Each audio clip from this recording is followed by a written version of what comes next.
Greetings, Lore Lords. Tonight our chronicle covers the sprawling gold-tinted lands of the Between, specifically focusing on those crucial first steps taken in Limgrave. We are going back to the very beginning, to that moment of breathless anticipation when the heavy stone doors first slide open, revealing a world of impossible scale and danger. It's a nostalgic trip, one that reminds us of the confusion, the beauty, and the sheer cliff drop of a learning curve that defined our first night in the lands between. The air here is different. It smells of ancient stone, Erdtree leaves, and the metallic tang of impending defeat. Let's be honest, you probably wouldn't survive a trip to Caelid without a hazmat suit and a flamethrower, and even then the giant dogs would likely just treat you like a spicy snack. But here in Limgrave, things are deceptively peaceful, so before you get comfortable, take a moment to like the video and subscribe, but only if you genuinely enjoy what I do here. If you're currently curled up in bed, or perhaps sitting at a desk with a warm drink, let me know in the comments where you are in the world and what time it is. I always love seeing how far these stories travel. Now, dim the lights, maybe turn on a fan for that soft background hum, and let's ease into tonight's journey together. The story begins not with triumph, but with a quiet, damp awakening. Before we ever set foot on the green grass of Limgrave proper, we must survive, or rather fail to survive, the Chapel of Anticipation. It is a cruel joke of a starting area, an isolated island of rock suspended over a stormy sea. The wind howls here, whipping through the tattered cloak of a newly risen Tarnished. There is a sense of dislocation, a feeling that you have arrived late to a party that ended centuries ago, leaving only the broken furniture and the ghosts of the guests. We trundle forward, testing our limbs, perhaps admiring the way the cloth physics interact with the gale, only to traverse a rickety wooden bridge and face the grafted scion. It is a creature of nightmares, a tangled mass of limbs and golden ornamentation, screaming with the voices of the many beings stitched into its form. For most, this encounter ends swiftly. A few swings of those many blades, a piercing scream, and the screen fades to black. It is the game's way of teaching the first and most important lesson. Death is not a failure state. It is a mechanism of travel. We wake again, this time in the stranded graveyard. The air is still and heavy with the scent of subterranean water. We drag ourselves out of the mud, passing the ghostly figure in the chair who suggests we take the plunge into the cave of knowledge. We, being seasoned adventurers or perhaps just obedient students, drop down. We learn to block, to swing, to break a stance. It's the basics, the muscle memory we'll need when facing gods and monsters later on. But the true beginning, the moment the soul of the game captures us, happens when we ascend the lift. The machinery groans, a deep mechanical rumble that vibrates through the controller and into your hands. We rise through the dark shaft, the stone passing by in a blur, until finally the lift slows. We step out into the light. The first step site of grace awaits us. It is a small, comforting swirl of gold dust hovering over a patch of roots, offering a moment of respite before the world opens up. But as we rest there, the camera pans up, and we are hit with the sheer, overwhelming majesty of the Erdtree. It dominates the sky, a towering construct of golden light that bathes the entire landscape in an ethereal, perpetual twilight. The leaves drift down like glowing snow, catching in the wind, creating an atmosphere that is simultaneously holy and oppressive. It is beautiful, yes, but it is also a reminder of the order that has been broken, the ring that has been shattered. And then, standing right there, ruining the view with his clinically white mask and unsettling demeanour, is Vara. White Mask Vara is the very first NPC we speak to in the open world, and he makes quite the impression. He stands with his hands clasped, watching us with a gaze we cannot see but can certainly feel. When we approach him, hoping for guidance or perhaps a word of welcome, he delivers one of the most memorable backhanded compliments in gaming history. He tells us, in a voice as smooth as silk and as cold as ice, that we are maidenless. It's a brutal introduction. Here we are, ready to become the Elden Lord, ready to conquer the lands, and the first guy we meet points out our lack of a companion. But beyond the meme status this line has achieved in the community, Vara's presence here is deeply significant. He is our first anchor, our first hint that something is fundamentally wrong with the way the world is supposed to work. The core in-game fact here is simple, but vital. Var is the one who directs us towards Stormveil Castle.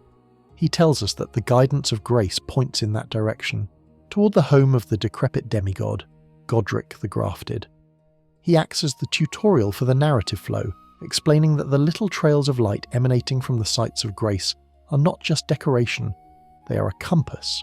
Without him, many of us might have wandered aimlessly into the swamps to the east, or the Weeping Peninsula to the south, without a clear goal. He sets the stakes. We are tarnished. We are essentially nobodies, and to become anything, we must kill a god. But if we linger on Vara, digging a little deeper into the lore that isn't explicitly spoken, we find something darker. Var wears the attire of a war surgeon. This is an obscure lore tidbit found in the description of the war surgeon set, which you can acquire much later in the game. The description reveals that these surgeons were mercy killers, individuals who wandered the battlefields not to heal the wounded, but to grant a swift death to those too broken to be saved. However, they were eventually abducted by the Lord of Blood, Mog, and twisted into his service. Knowing this adds a layer of menace to Vara's calm demeanour. He isn't just a cynical guide, he is a recruiter for a blood cult. He is evaluating us, checking our teeth like a horse trader, seeing if we have the potential to serve his master. The white mask he wears isn't just for hygiene. It's a uniform of a sect that revels in the spilling of blood. When he looks at us, he doesn't see a hero. He sees a potential tool, a vessel for violence. There is a prevalent fan theory that circulates in the community regarding our maidenless status. When we start the game, in that initial chapel, there is a corpse of a finger maiden leaning against the wall. The theory suggests that she was our maiden. Every tarnished is supposed to have one to guide them and turn runes into strength. The fact that ours is dead before we even wake up is suspicious. Many fans believe that Vara himself killed our maiden. He's waiting right at the exit of the tutorial area, fully aware that a new tarnished is arriving. By eliminating our guide, he ensures we are desperate, lost and vulnerable. Perfect targets for his manipulation. He creates the problem, our lack of a maiden, so that he can eventually offer the solution, an invitation to Mogwyn Palace. It's a predatory tactic, gaslighting us into believing we are naturally deficient when in reality we were sabotaged. Standing there at the first step, listening to the ambient music, a low, mournful string melody that swells with the wind, we take stock of our surroundings. To the north, the storm-shrouded castle looms. To the south, a vast green plain stretches out. And directly ahead, a massive knight in golden armour rides a heavy horse patrolling the path. This is the tree sentinel, the game's way of saying, just because you can see it doesn't mean you can kill it. Most of us, in our hubris, tried to fight him immediately. We stepped away from Vara's taunts and ran straight at the big gold guy, only to be flattened by a halberd the size of a telephone pole. It's a rite of passage. But the wise move, the essential move for this stage of the journey, is to ignore him. We must learn to let go of the ego that demands we clear every enemy in front of us. Limgrave is about freedom, and that includes the freedom to run away. We spend a few moments just acclimating to the controls in this safe pocket of land near Vara. We jump, realizing that for the first time in a Soul-style game, we have dedicated knees that work. We crouch in the tall grass, watching the sheep roll away like woolly tumbleweeds. The lighting engine shows off here, the shadows of the clouds racing across the terrain. It feels alive. It feels indifferent to our presence. Vara continues to stare. If you talk to him again, he reiterates the path to the castle. He is patient in the way a spider is patient. He knows we have nowhere else to go, but we aren't going to the castle just yet. The castle is a meat grinder, and we are currently ground chuck. We need tools, we need a map, we need a horse.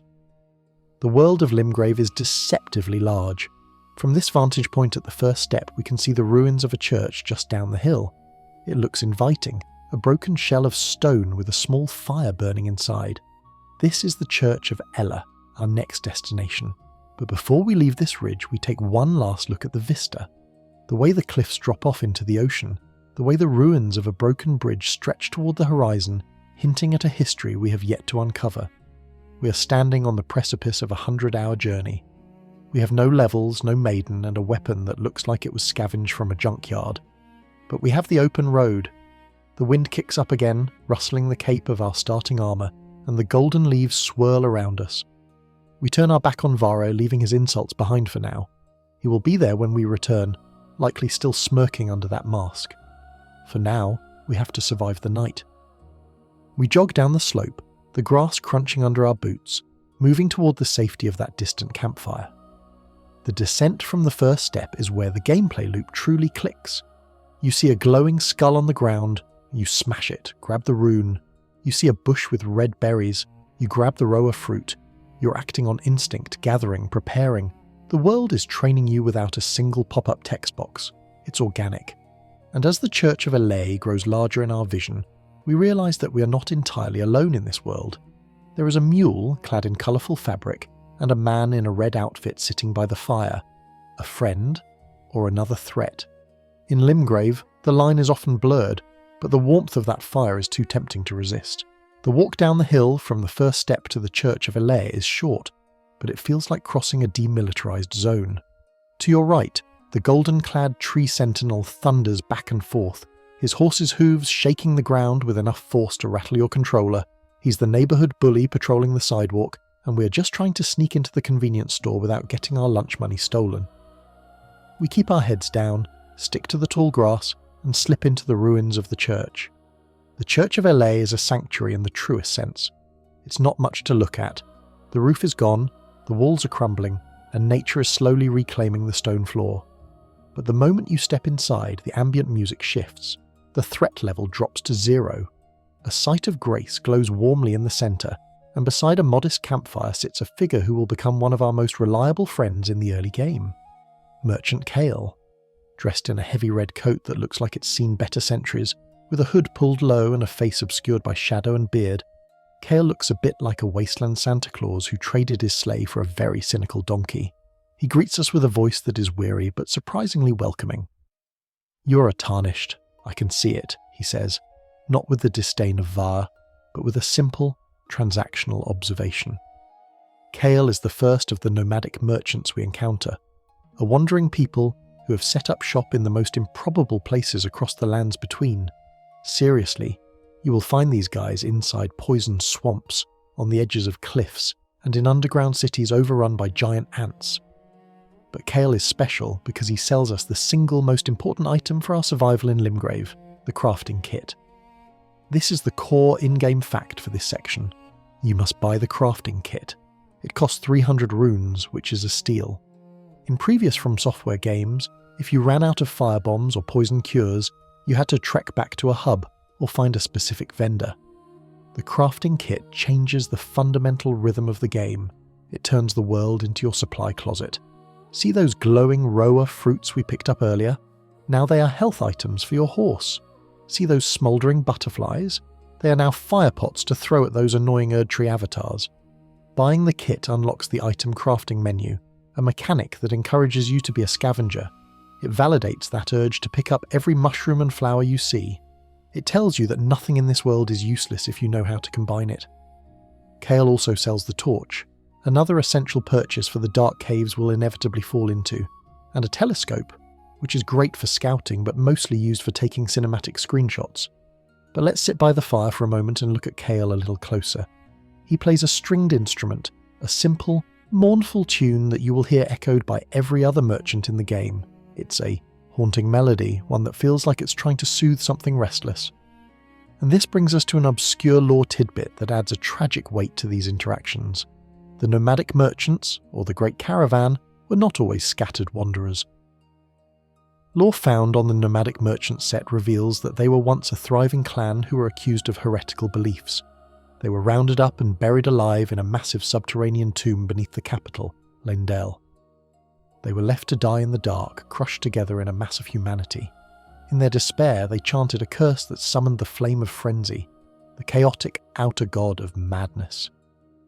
The merchants we meet above ground, like Kale, are the few who escaped, or the descendants of those who did. They are survivors of a genocide, playing their music to keep the madness at bay, or perhaps to remember it. The instrument they play is fashioned from the same unique twisted wood, and the song is a shared memory of their collective trauma. When Kale warns us not to cause trouble, saying, "We possess the means to retaliate," He isn't just talking about his donkey kicking us in the face. He's hinting at the chaotic, burning flame of madness that his people can invoke. This connects to a massive piece of cut content that the fan community still mourns. Data miners have discovered that Kael originally had a much larger questline. In the final game, he stays at the Church of Elair forever, a static vendor. But in the original script, Kael was meant to travel. He was searching for the truth of what happened to his people. We would have met him at various locations, helping him uncover the history of the Great Caravan. The quest would have culminated in the subterranean shunning grounds, the very pit where his people were buried. There is recorded dialogue of Kael finding the bodies, his voice breaking as he realizes the horror of their fate. He screams in anguish, succumbing to the frenzied flame himself, swearing to burn the world that did this to them. It is a heart-wrenching performance that gives depth to the Lord of Frenzied Flame ending. Fans debate why this was cut. Perhaps it was too dark, or maybe it complicated the pacing. But knowing it exists changes how we look at him. He isn't just a shopkeeper. He's a man sitting on a powder keg of grief. But back in the present reality of Limgrave, Kael is just a guy trying to make a living. He recommends we buy a cracked pot or two. These are reusable containers for our crafting. You throw a pot, it explodes, and the pot magically returns to your inventory later. Don't ask about the physics of that, just accept the convenience. While at the Church of Elair, we also notice a smithing table nearby. This is a mini anvil where we can upgrade our weapons up to +3, provided we have the smithing stones. We likely don't have enough stones yet, unless we got lucky with some drops, but it's good to know it's here. It establishes the church as our forward operating base. Whenever things get too hairy out there, we can walk back here, listen to Kael's fiddle and craft some arrows. The atmosphere in the church is thick with starter zone nostalgia. The light filters through the holes in the roof, creating god rays that illuminate dust motes. Outside, the wind howls, a reminder of the Stormveil that covers this region. You might see a goat roll past the doorway. You might hear the distant roar of a giant troll. But in here, by the fire, you are safe. Before we leave, we should talk about the gesture Kael gives us. If we talk to him after buying a few things, he teaches us the finger snap. He tells us to use it if we hear wolf howls in the mistwood. This is a direct instruction for a future quest, and it's one of the few times the game explicitly tells you how to trigger an event. Usually, Elden Ring expects you to read its mind, but here, Kael acts as a bridge to the wider world. He is vouching for us in a way. He is giving us the secret handshake. There is a temptation, common among new players who have watched too many Chaos runs on YouTube, to attack Kael. Maybe they want his bell bearing to move his shop to the hub later. Maybe they just want to see what happens. If you are one of those people, stop. Just don't. First off, it's rude. Second, his donkey is surprisingly lethal. And third, losing the only friendly face in Limgrave this early on makes the world feel infinitely lonelier. We pack our newly acquired crafting kit into our satchel. We check our inventory, a few rower raisins, some bone darts we just learned how to make, and our trusty weapon. We are still weak, but we are resourceful. That's the shift. We are no longer just a victim of the world, we are a participant. Stepping out of the Church of Elair, we look north. The road stretches through a small forest and leads toward a massive stone gate. The ruins of previous civilizations litter the landscape. Broken pillars, crumbled arches, and the skeletal remains of giants half buried in the soil. The scale of Elden Ring is vertical as well as horizontal. The history is stacked in layers. Our next objective is clear. We have the tools to survive, but we have no idea where we are going. We need a map. The map fragment is located at the Gatefront Ruins, a soldier encampment that sits directly in the path of the storm. It is our first real combat test. No more lonely duels. This is a squad-based encounter. We give a nod to Kael, who doesn't look up from his fire, and we head out. The music fades as we leave the church, replaced by the ambient sounds of the wild. The safety is gone. The tree sentinel is patrolling the other side of the road, and we give him a wide berth, sprinting through the bushes. As we move, we might notice the golden leaves falling faster now. Night is approaching. In Elden Ring, night brings different enemies, different horrors. The knight's cavalry might be riding. Soon. The deathbirds might descend. But we press on. We need that map before we can truly call ourselves explorers. The road ahead is paved with stone and blood. We tighten our grip on our weapon. The tutorial is over. The shopping trip is done. Now we hunt. Leaving the warmth of the Church of LA, the road north feels less like a path and more like a funnel. The trees of the weeping woods crowd the edges of your vision, and the wind picks up, carrying the distinct metallic clang of distant armour. We are approaching the gatefront ruins, the first true tactical puzzle of Elden Ring. Until now, our encounters have been solitary duels, a wolf here, a zombie there. But the gatefront ruins is an encampment, a fortified checkpoint manned by the soldiers of Godric the Grafted. It is the game's way of asking, okay, you know how to swing a sword, but do you know how to count? Because if you just run in there screaming like a barbarian, you will die. There are too many of them. There are crossbowmen on the high ground, dogs lurking in the shadows, and a knight with a spear who takes his job way too seriously. We approach from the south, crouching in the tall golden grass. This is where the stealth mechanics truly shine.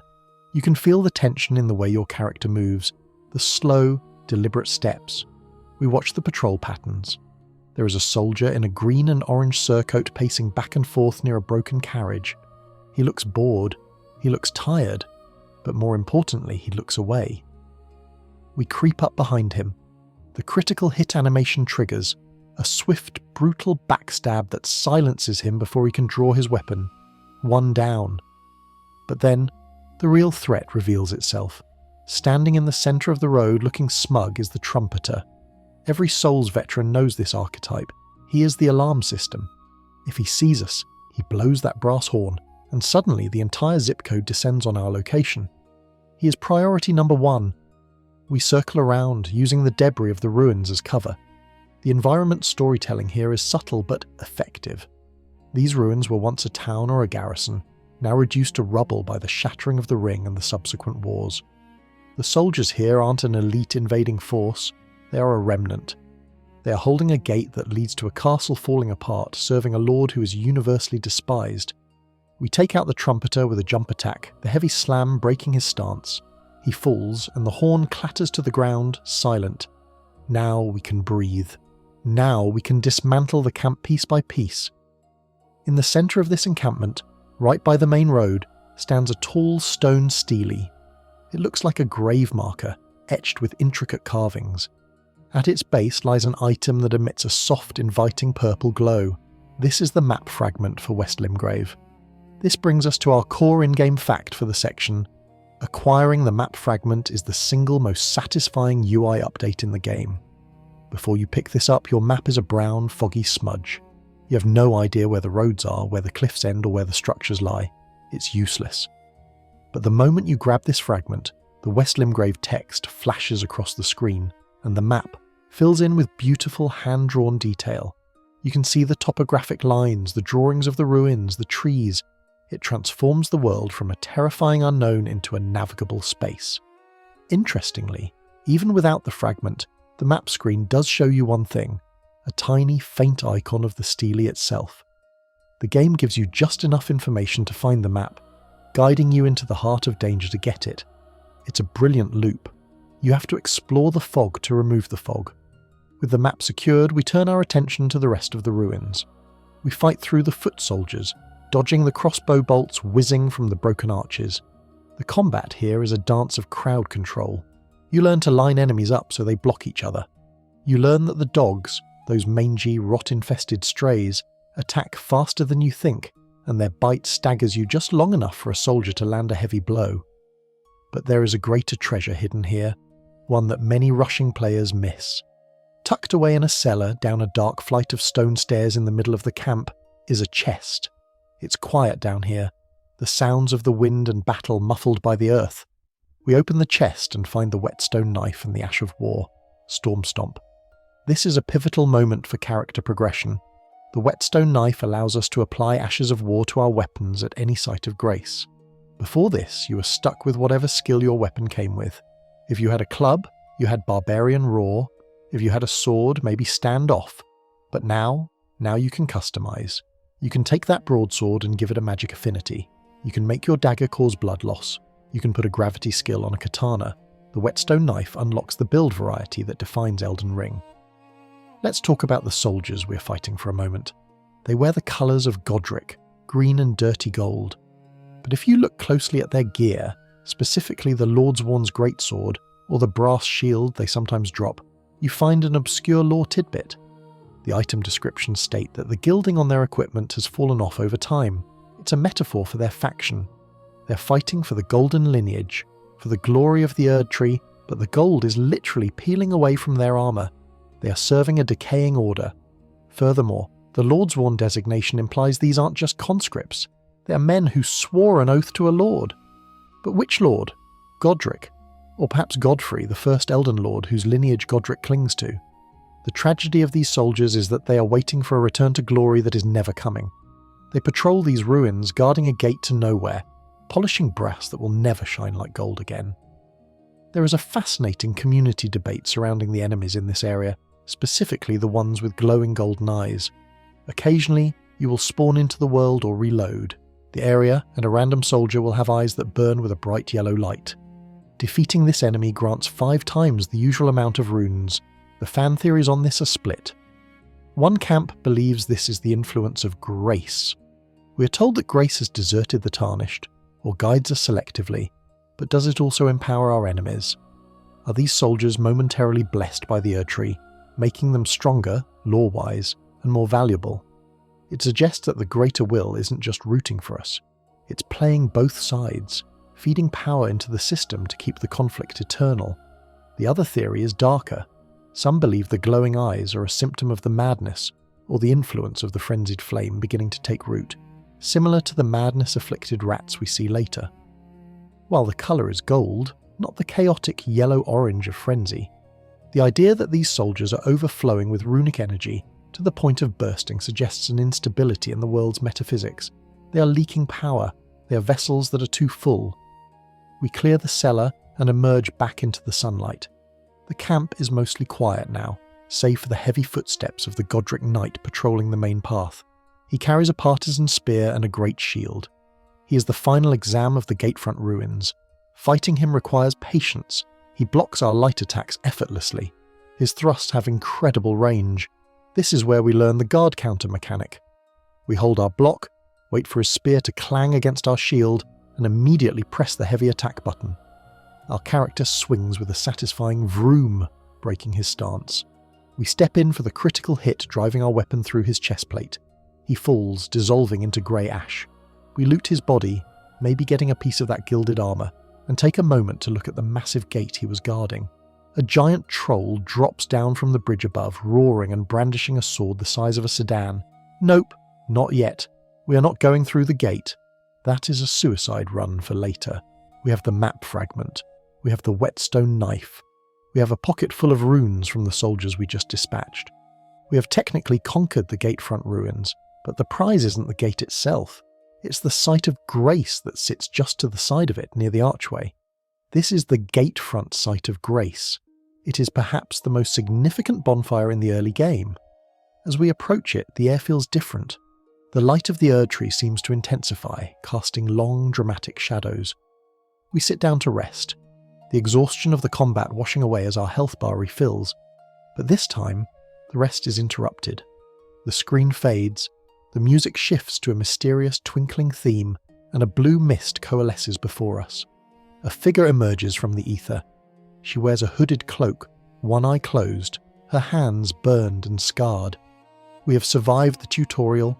We have survived the first camp. And now, finally, the story is about to begin in earnest. The loneliness of the open world is about to be broken by a business proposition. As we sit there, listening to the wind howl through the gate, we check our map one last time.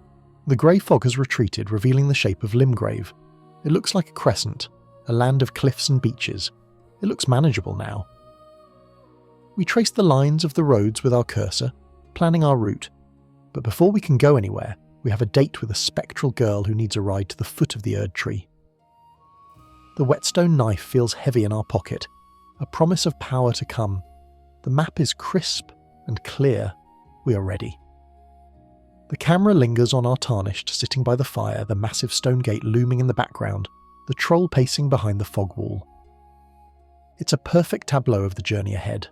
A small fire against a big, dark world. The blue mist thickens around the gatefront site of grace, swirling like dry ice at a low-budget rock concert, and from within it steps Melina. She's an enigma wrapped in a cloak, a spectral presence that feels less like a ghost and more like a memory that refuses to fade. She kneels beside us, not too close, maintaining a professional distance. Her appearance is striking. Faded pink hair, a tattoo of a claw, or perhaps a bird's foot over her closed left eye, and hands that look charred and scarred, as if she once held something far too hot for mortal flesh. She speaks, and her voice is a soft, rhythmic monotone that somehow commands absolute attention. "Greetings, traveller from beyond the fog," she begins. "I am Melina." She doesn't waste time with pleasantries. She cuts straight to the heart of our predicament. She knows we are maidenless. She knows we are weak, and she offers a transaction, a mutually beneficial arrangement known as the Accord. It's a pivotal moment in the narrative. Up until now, we have been wandering aimlessly, swinging a club at crabs and running away from golden horsemen. Melina gives us purpose. She offers to play the role of a finger maiden, allowing us to turn our hard-earned runes into strength. In exchange, she asks only for one thing, to be taken to the foot of the Erd Tree. It seems like a fair trade. We get superpowers, she gets an Uber ride to the capital. We accept, of course. Declining her offer is possible, but it results in a hard mode existence where you remain level 1 forever, a path reserved for masochists and speedrunners. For the rest of us, we take her hand. As we touch her, a faint golden light passes between us. The menu opens, and for the first time we see the level up screen. This is the core in-game fact of this section. Melina is the gatekeeper of progression. Without her, those thousands of runes you collected from the soldiers at the gatefront ruins are just loose change weighing down your pockets. You cannot increase your vigour, you cannot wield that heavy greatsword you found, and you certainly cannot cast any spells. Accepting the Accord is the mechanical key that unlocks the RPG elements of the game. It is the moment you stop being a survivor and start being a build. We dump our first few points into vigour, because let's be honest, everything in this game hits like a freight train, and maybe a point or two into strength or dexterity, depending on what weapon caught our eye. As we confirm the stats, we feel a surge of power. It's subtle, just a few numbers going up, but it changes our psychology. We're growing. But Melina has one more gift for us. She produces a small, delicate ring made of gold and silver work. "I bequeath to you this ring," she says. "Use it to traverse great distances." This is the spectral steed whistle. We equip it immediately. We press the button, a sharp, clear whistle cuts through the air, and suddenly he appears beneath us. Torrent. Torrent is not just a horse. He is a spectral steed, a creature of horn and fur who manifests from the spirit realm. He has a shaggy grey coat, 2 curled horns that make him look like a mystic goat-horse hybrid, and eyes that hold a surprising amount of intelligence. He is the true hero of Elden Ring. He doesn't judge us when we ride him off a cliff. He doesn't complain when we force him to gallop through poison swamps. He just carries us. The obscure lore tidbit here lies in why Melina chose us. If you listen closely to her dialogue, she admits, "Torrent had your measure from the very start." Melina didn't pick us because we looked heroic or because we had a nice jawline. She picked us because Torrent liked us. The horse called the shots. This implies that Torrent has a history, an agency that predates our arrival. The description of the spectral steed whistle states that it is a ring of delicate goldwork. It suggests a creator of high status. Who was Torrent's former master? The game never explicitly tells us, but the visual storytelling points toward a specific demigod we will discuss later. For now, what matters is that a supernatural horse saw us lying in a muddy grave and thought, "Yeah, that one. That's the one who's going to burn the world down." There is a fascinating community debate surrounding Melina's true identity. Unlike the other characters who have clear lineages, Godric is the descendant of Godfrey, Ranni is the daughter of Renala. Melina is a ghost in the machine. She doesn't recall her own purpose clearly. She mentions being burned and bodiless. The leading theory is that Melina is a secret daughter of Queen Marika. The naming convention, Marika's children often start with M, Miquella, Melinia, Mog, Morgott, fits. Furthermore, in the game files, Melina is referred to internally as Marika's daughter. It's a bit on the nose, but developers often leave breadcrumbs in the code. However, the debate gets spicy when fans analyse her left eye, the one that is always closed. In one specific ending of the game, The Lord of Frenzied Flame ending, Melina opens that eye. It is a dusky violet colour. This connects her to the Gloam-eyed Queen, an ancient Empyrean who led the Godskin Apostles and wielded the power of destined death before being defeated by Malekith. Is Melina the reincarnation of this ancient queen? Is she Marika's attempt to weaponize her rival's power? The community is still arguing about this in 10,000-word essays and hour-long video essays. But back in Limgrave, we aren't worried about ancient queens yet. We're just happy to have a car. Riding Torrent changes the scale of the world instantly. Areas that felt miles away are now seconds away. We gallop across the fields, the wind streaming past. We discover that Torrent can double jump. Yes, a double jumping horse. We can leap over barricades, scale cliffs that were previously impassable, and land with a magical cushion of air. The verticality of Elden Ring unlocks. We aren't just stuck on the roads anymore, we can ride the rooftops. We take Torrent for a spin around the gatefront ruins, just to flex on the soldiers who gave us trouble earlier. We realise that we can fight from horseback. We hold the heavy attack button, dragging our sword along the ground like a lance, and release it as we pass an enemy, launching them into the air. It's a jousting simulator now. The tree sentinel, still too strong, but now we can run circles around him, taunting him with our superior mobility before sprinting away. The connection with Torrent feels immediate and tactile. When we feed him Roa raisins, he lets out a happy little neigh. When we rest at a site of grace, he fades away into blue sparkles, only to return instantly at our call. He is the one constant in a world that is constantly trying to betray us. Melina also gives us access to the Round Table Hold, but she tells us she is testing us first. We have to prove ourselves before we get the invite to the VIP lounge. For now, our home is the open road, with Melina appearing whenever we rest to offer cryptic advice or recite echoes of Queen Marika's words at specific churches. These echoes of Marika are another reason why exploring every church is essential. At the Third Church of Marika, or the Church of Pilgrimage, Melina can recite history lessons. She becomes our narrator, filling in the backstory of the Shattering. She tells us how Marika stripped the grace from the Tarnished and sent them away to wage war in a land afar. It recontextualizes our entire existence. We weren't banished as punishment. We were banished to get tough. We were sent away to level up so we could come back and finish the job. As we sit on Torrent, looking out over the misty lake to the east, the sun begins to set. The golden light of the Erd Tree dims slightly, giving way to the cool blues and purples of twilight. The world becomes quieter, but also more dangerous.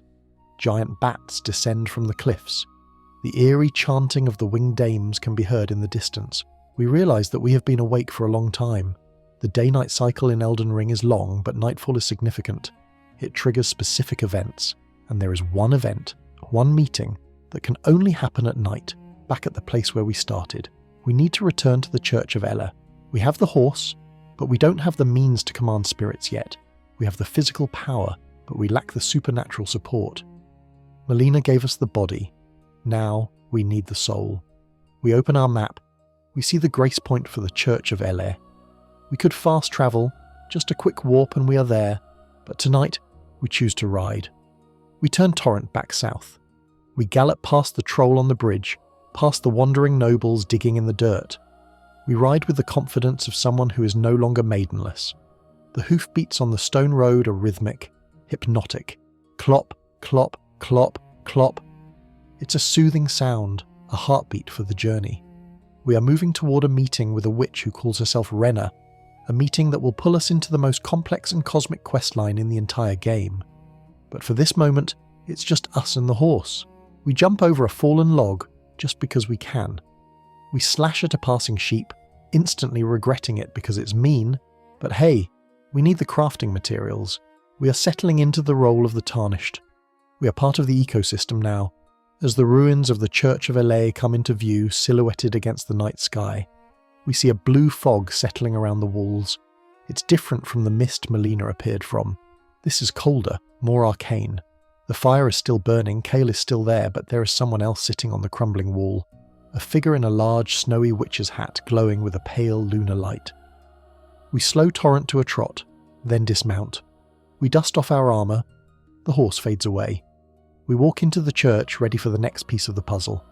The night is young, and the stars, what few of them move in this stagnant sky, are watching. We return to the Church of LA under the cover of night. The familiar warmth of Kale's campfire is still there, but the atmosphere has shifted. The air is cooler, tinged with a frost that doesn't quite belong in Limgrave. Sitting on the crumbling stone wall, bathed in a pale blue light that seems to emanate from her very skin, is a figure who will define the cosmic destiny of the lands between. She introduces herself as the witch Renna. She's striking. 4 arms, though only 2 are physical, the other 2 ghostly and transparent, a snowy white hat with a wide brim, and a doll-like face that is cracked and perfect all at once. Her voice is a husky whisper, layered with an echo that sounds like it's coming from the bottom of a well. I'd heard tell of a tarnished hurtling about atop a spectral steed, she says, and upon looking into the matter, the talk seems to be true. Renna, who we will later learn is actually Ranni the Witch, is here to check our credentials. She wants to know if we are the one chosen by Torrent. When we confirm that we can summon the spectral steed, she hands us the spirit calling bell and the lone wolf ashes. This is the core in-game fact for this section. The spirit calling bell is a game changer. It allows us to summon spirit ashes, ghostly allies that fight alongside us in difficult areas. You can't summon them everywhere. You have to be near a rebirth monument, which is indicated by a glowing purple tombstone icon on the left side of your screen. But when that icon appears, usually in boss arenas or crowded enemy camps, you can ring the bell. The lone wolf ashes she gives us summons 3 spectral wolves. They are aggressive, they stagger enemies with their bites, and they are surprisingly durable. For a new player, they are a lifeline. They distract the boss so you can heal. They chew on the ankles of the giant troll so you can land a heavy attack. They turn a solitary struggle into a pack hunt. But let's look closer at the item description of the bell itself. It says, a bell capable of summoning various spirits from the ashes. Spirits are merely stubbornness, waiting for a returning call. It's a poetic way of saying that in this world, death is not the end of service. We are essentially necromancers, binding the souls of the dead to our will. But Renna frames it differently. She tells us it is a gift from the former owner of the spectral steed.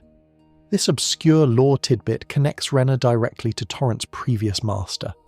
The game never explicitly names this person, but the community has pieced together the clues. The former owner is almost certainly Miquella, the brother of Malenia, and the Empyrean who watered the Halig tree. Miquella is shown in promotional art riding a steed that looks identical to Torrent. If Miquella gave the whistle to Melina and the bell to Ranni to give to us, it implies a complex web of alliances that predates the game. It suggests that Ranni and Miquella, despite their different goals, were collaborating on finding a champion.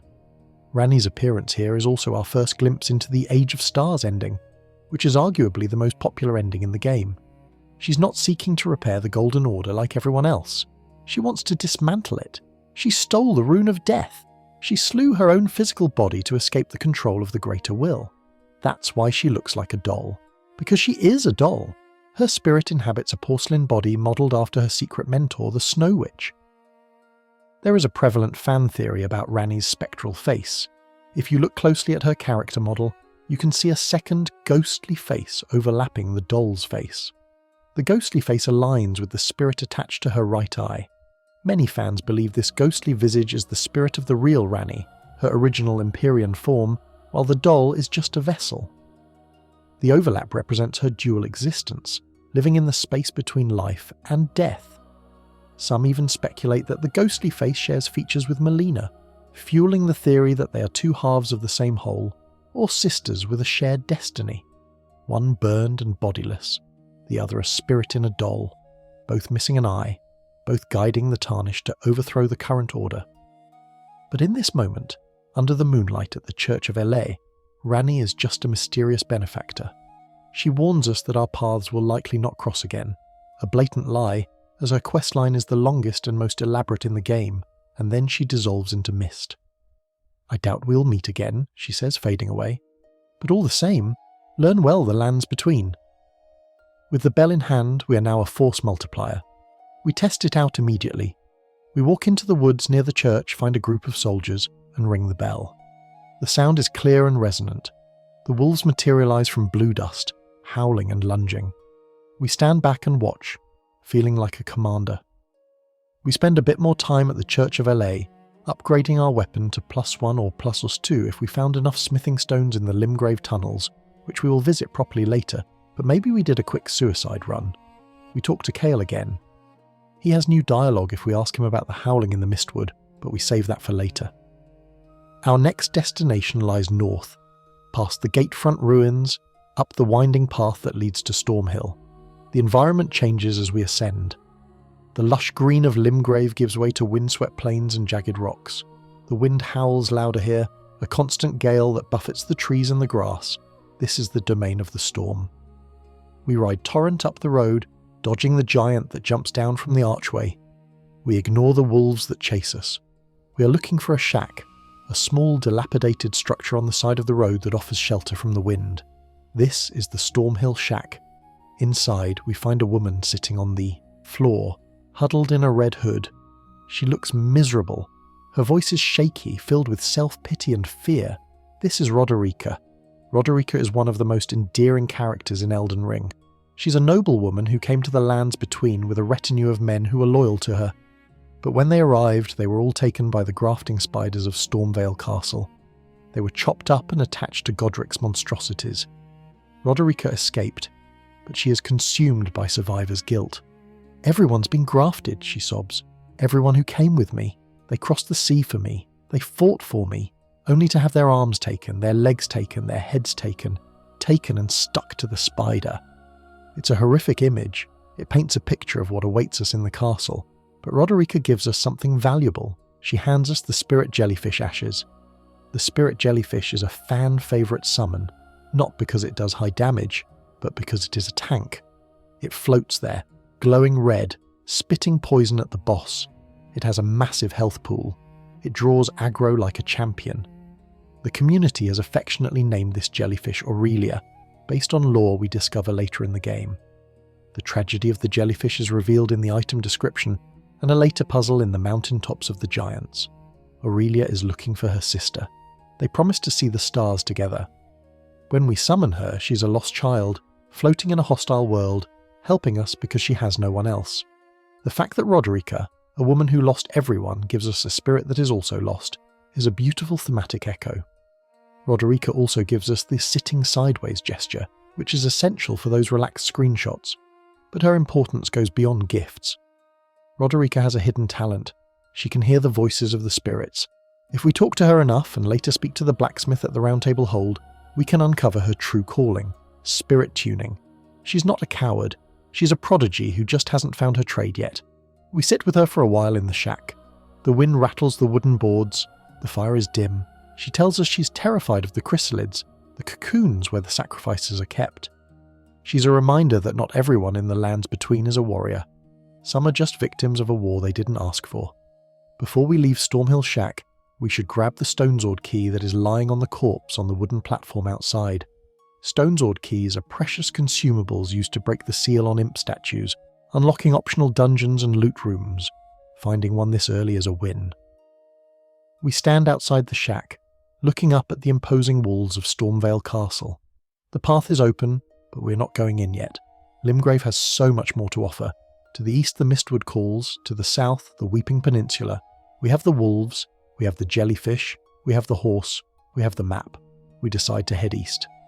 The Third Church of Marika awaits, and with it, the most potent alchemy in the game. The journey to the Third Church takes us across the bridge, guarded by a pumpkinhead who we can just ride past because we are busy people, and into the greener, wilder parts of East Limgrave. We see giant bears scratching their backs on trees. We see minor Erd trees glowing in the distance. The transition from the stormy grey palette of Stormhill back to the vibrant green of the east is striking. The lighting in Elden Ring does so much heavy lifting for the mood. Here the sun seems a little brighter, the shadows a little deeper. We ride with purpose. The wolves trot alongside Torrent for a moment before fading. A visual bug? No, just our imagination. We are building a team of ghosts and outcasts. As we approach the Third Church, we see it is in ruins, much like the others. But inside there is no merchant. Instead, there is a statue of Queen Marika, standing tall and imposing even in her broken state, and at her feet lies a flask that shines with a different kind of light. This is the Flask of Wondrous Physick, and it is about to change the way we fight forever. We remain at the Stormveil shack, the wind rattling the timber beams like a skeletal hand demanding entry. While we've spoken to Roderika and received the spirit jellyfish, simply grabbing the item and sprinting away would be a mistake. This humble, rotting structure and its immediate surroundings contain crucial elements for our survival and world building that are all too easy to miss in the rush to find the next boss. First and foremost, right there in the open, sits a glowing, sapling-like tree. It is small, spectral and gold, looking like a bonsai version of the Erd tree itself. At its base lies a golden seed. This is the core in-game fact for this section. Golden seeds are the only way to increase the number of charges in your Flask of Crimson or Cerulean Tears. You need to collect them and redeem them at a site of grace. Finding this specific seed at the Stormveil shack is practically a scripted gimme from the developers, a way of saying, you're going to need more healing where you're going.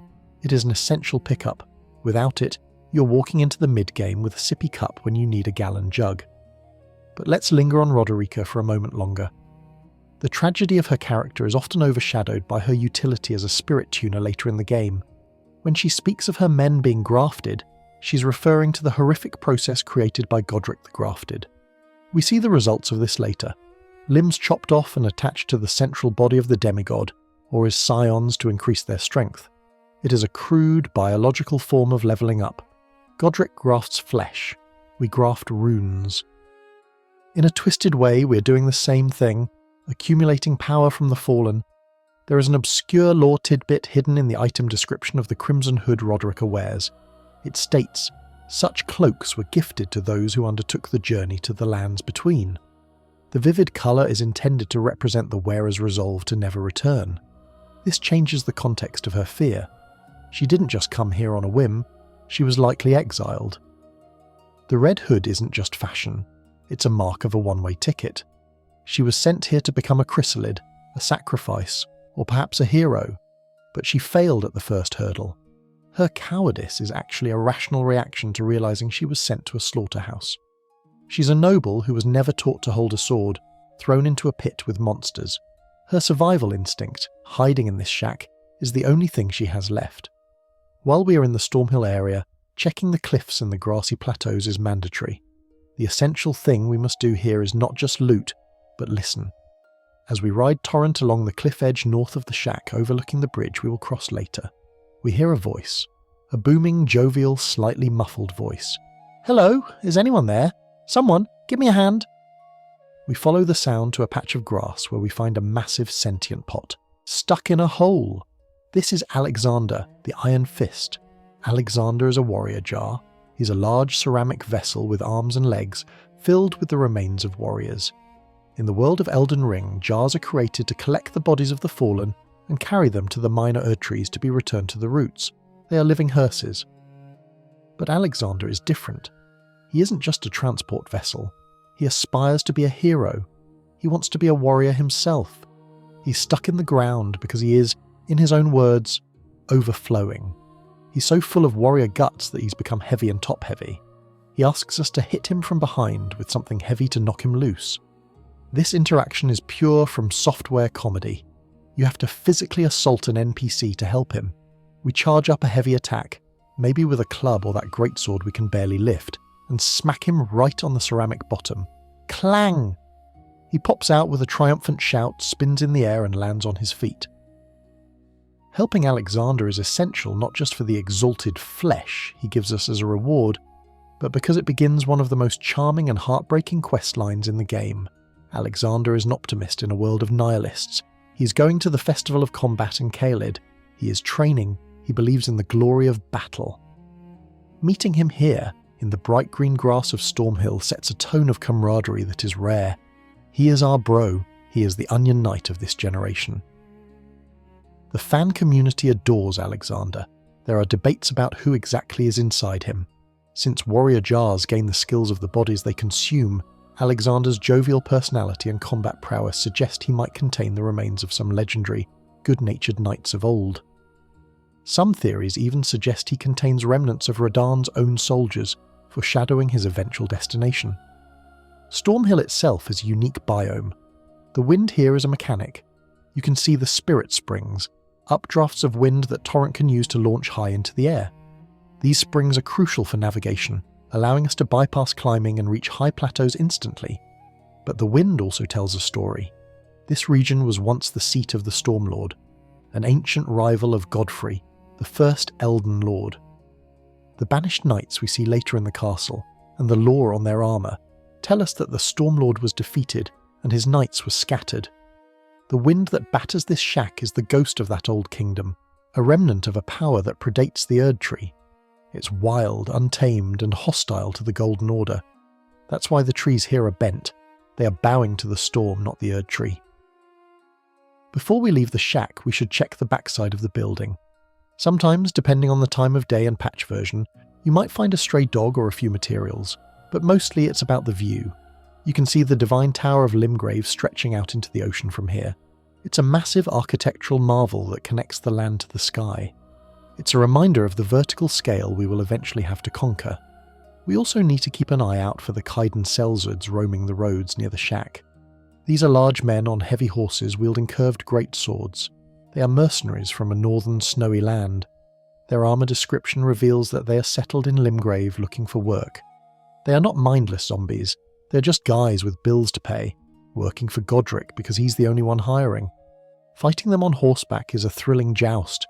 Their dismounting attack is lethal, but if you kill them, they can drop the dismounter, a curved greatsword with excellent reach and scaling. As we finish up at the shack, we take a moment to sit at the site of grace again. We have the golden seed, we have the jellyfish, we have met Alexander, we have looted the Stonesword key, we have squeezed the juice out of this location. The path forward leads east. We leave Roderica to her mourning. She will move to the Round Table Hold eventually, once we embrace the guidance of grace or bypass the castle. But for now, she is a fixture of the shack. We mount Torrent and ride away from the storm, heading back down the slope towards the bridge that connects West Limgrave to East Limgrave. This bridge is known as the Saints' Bridge. It is a massive stone structure spanning a deep ravine. It is guarded by a pumpkin head, a crazed giant wearing a massive metal helmet that looks like a pumpkin. He slams his head into the ground, trying to crush us. We can fight him, or we can ride past. Given that we're on a schedule, we boost Torrent and zoom by. The pumpkin head roars in frustration, his flail smashing the pavement. Crossing the bridge feels like crossing a threshold. The wind dies down, the sky opens up, the vegetation becomes denser, greener. We are entering the Mistwood region, or rather the outskirts of it. The music shifts subtly, becoming more mysterious, filled with the sounds of insects and distant water. To our left, as we exit the bridge, is a flooded village area known as Summon Water. We will deal with that soon. But our eyes are fixed on the destination Melina hinted at, and the location of that wondrous flask. The road to the third church of Marika is lined with danger, but also beauty. We pass a few more soldiers, maybe a giant bear scratching a tree in the distance. Stay away from the bears, seriously. The sense of exploration is peak here. You aren't being funneled into a corridor, you're choosing to go this way. The third church of Marika sits quietly near the border of Caelid, though we don't want to go that far east just yet. Caelid is the red hellscape visible on the horizon, the sky turning a bruised purple. We stay on the green side. Approaching the church, we see the same architectural style as the Church of Elay, but grander. It was once a major place of worship. Now, it is a ruin, home to a single significant item and a site of grace that will serve as a launchpad for the Eastern adventures. We slow Torrent to a walk. The grass is high here. The light filters through the canopy of the nearby woods. We're about to acquire the item that allows us to break the game's difficulty curve, the Flask of Wondrous Physick. We dismount at the entrance. The church is empty of enemies, a rare safe zone. We walk to the centre, where the statue of Marika stands. She looks down, her stone face impassive. At her feet in a stone bowl lies the flask, but there is also something else here, a sacred tear. The sacred tear is the counterpart to the golden seed. While the seed gives you more sips, the tear makes each sip stronger. Finding both a seed, at the shack, and a tear, at this church, within minutes of each other is a massive power spike. It proves that exploring Limgrave thoroughly is the best way to get strong, You don't need to grind levels, you just need to be a tourist. We pick up the Flask of Wondrous Physick. It's a crystal bottle, heavy and cool to the touch. It allows us to mix 2 crystal tears to create a custom potion. Infinite mana for 10 seconds, a shield that blocks 1 hit, an explosion that kills everything around you, including you if you're not careful. The possibilities are endless, and right next to it is the Crimson Crystal Tear, which restores half our HP. We mix it immediately. Now we have our standard red flask, our blue flask, and this new "Oh crap" button that heals us instantly. We sit at the site of grace in the third church. The fire crackles. We have travelled from the storm-swept cliffs to the quiet verdant east. We have met a coward, a pot, and a ghost. We have armed ourselves with spirits and alchemy. The night is settling in again. The woods to the south, the Mistwood, are dark and foreboding. We can hear the faint howling of wolves. Not the normal wolves we fight, but something bigger. Kale taught us a gesture for this. Finger snap. We look at the gesture menu. It's there, a simple snap. It seems ridiculous that a snap would summon anything in this vast world, but in Elden Ring the smallest action can trigger the biggest events. We rest. We level up. We pour our runes into vigour again, always vigour. We are ready for the woods. We are ready to meet the half-wolf who serves the moon. We are standing in the centre of the third church of Marika, holding a bottle that feels heavier than it looks. The Flask of Wondrous Physick is not merely a consumable. It is a symbol of the alchemical depth that Elden Ring hides beneath its action RPG surface. Unlike the Crimson and Cerulean flasks, which are rigid tools of survival, red for health, blue for mana, the Wondrous Physick is a canvas. It is the game asking us, how do you want to break the rules today? We take a moment to access the menu and examine this new acquisition. The interface shows 2 empty slots. We slot in the Crimson Crystal Tear we found in the stone bowl alongside the flask. This particular tear restores half of our total HP instantly. It's a panic button. Later we'll find tears that prevent rune loss on death, tears that boost our strength, or tears that make us explode like a tactical nuke. But for now, this simple healing mixture is enough. It effectively gives us an extra life. But the Third Church of Marika offers more than just the flask. Lying near the statue is a sacred tear. The core in-game fact here is the distinction between golden seeds and sacred tears. While we grabbed a seed at the Stormhill Shack to increase the number of sips we can take, the sacred tear increases the potency of the flask. In the early game, potency is arguably more valuable. There is nothing worse than chugging 3 flasks just to recover from 1 hit by a rune bear. We immediately sit at the site of grace in the centre of the church and select the increase amount replenished by flasks option. The animation plays, a golden aura revitalising our gear. We are now sipping high-octane Estus. As we rest at this specific site of grace, a new option appears in the menu. Talk to Melina. This is easy to miss. If you're rushing, you might just level up and leave, but selecting this option triggers one of the most important lore dumps in the entire game. Melina manifests, not to offer a trade, but to act as a historian. She tells us, spoken echoes of Queen Marika linger here. Shall I share them with you? We agree, and Melina recites the words of the goddess herself. My lord, and thy warriors, I divest each of thee of thy grace. With thine eyes dimmed, ye will be driven from the lands between. Ye will wage war in a land afar where ye will live and die. This is the origin story of the Tarnished. It confirms that we are not random exiles. We were sent away by Marika on purpose. She took away the golden light that blessed us, making us mortal, ye will live and die, and forced us into a long march to foreign lands. The purpose, to struggle, to fight, to grow strong in the face of death, so that one day, when the grace returned, we would be powerful enough to come back and brandish the Elden Ring. This leads to a massive fan theory and community debate regarding Marika's true allegiance. The standard dogma of the Golden Order says that the Tarnished are rejects, abandoned by the greater will. But these echoes suggest that Marika planned the shattering and the return of the Tarnished centuries in advance. It implies that she was playing a 4D chess game against the greater will itself. She created an army of undead super soldiers, us, and stored them outside the map until she needed them to kill the Elden Beast. Some fans argue that this makes Marika the ultimate rebel, the Lucifer figure who defied the alien god controlling her world.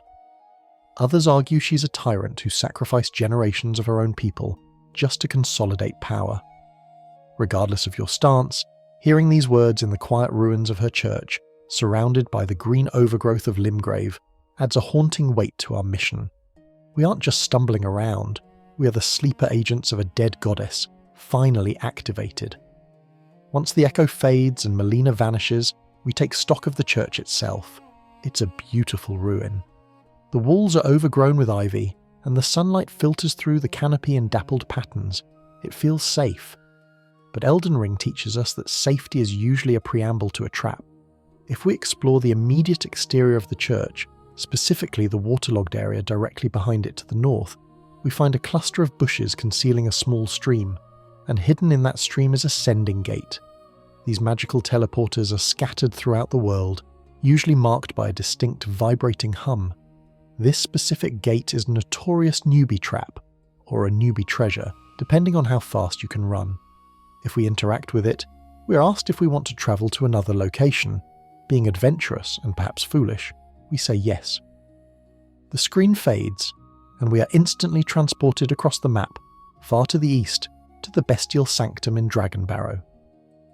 The sky here is not the comforting blue of Limgrave or the stormy grey of the castle. It is a sickly blood-red bruise. The music is low and ominous. Standing directly in front of us is a massive, terrifying creature known as a black blade kindred. This gargoyle will one-shot us. He will not just kill us, he will delete our dignity. However, if we don't panic, we realise the gargoyle has his back to us. We can quietly turn around, open the heavy doors behind us, and activate the bestial sanctum site of grace. Inside, we meet Gurank, beast clergyman. He is a massive, cloaked beast who eats deathroot. We don't have any deathroot yet, unless we explored a catacomb already, so he just grunts at us. But the real value of this detour, and the obscure lore tidbit for the explorers, is the landscape outside the sanctum. If we sneak past the gargoyle and run down the hill, we are in a high-level zone called Greyol's Dragonbarrow. Every enemy here drops a massive amount of runes. The vulgar militiamen, little goblin-like men with long weapon, can be backstabbed for over 1,000 runes each. For a player who just arrived from Limgrave, this is an XP farm. Additionally, there is a golden seed located along the road leading away from the sanctum.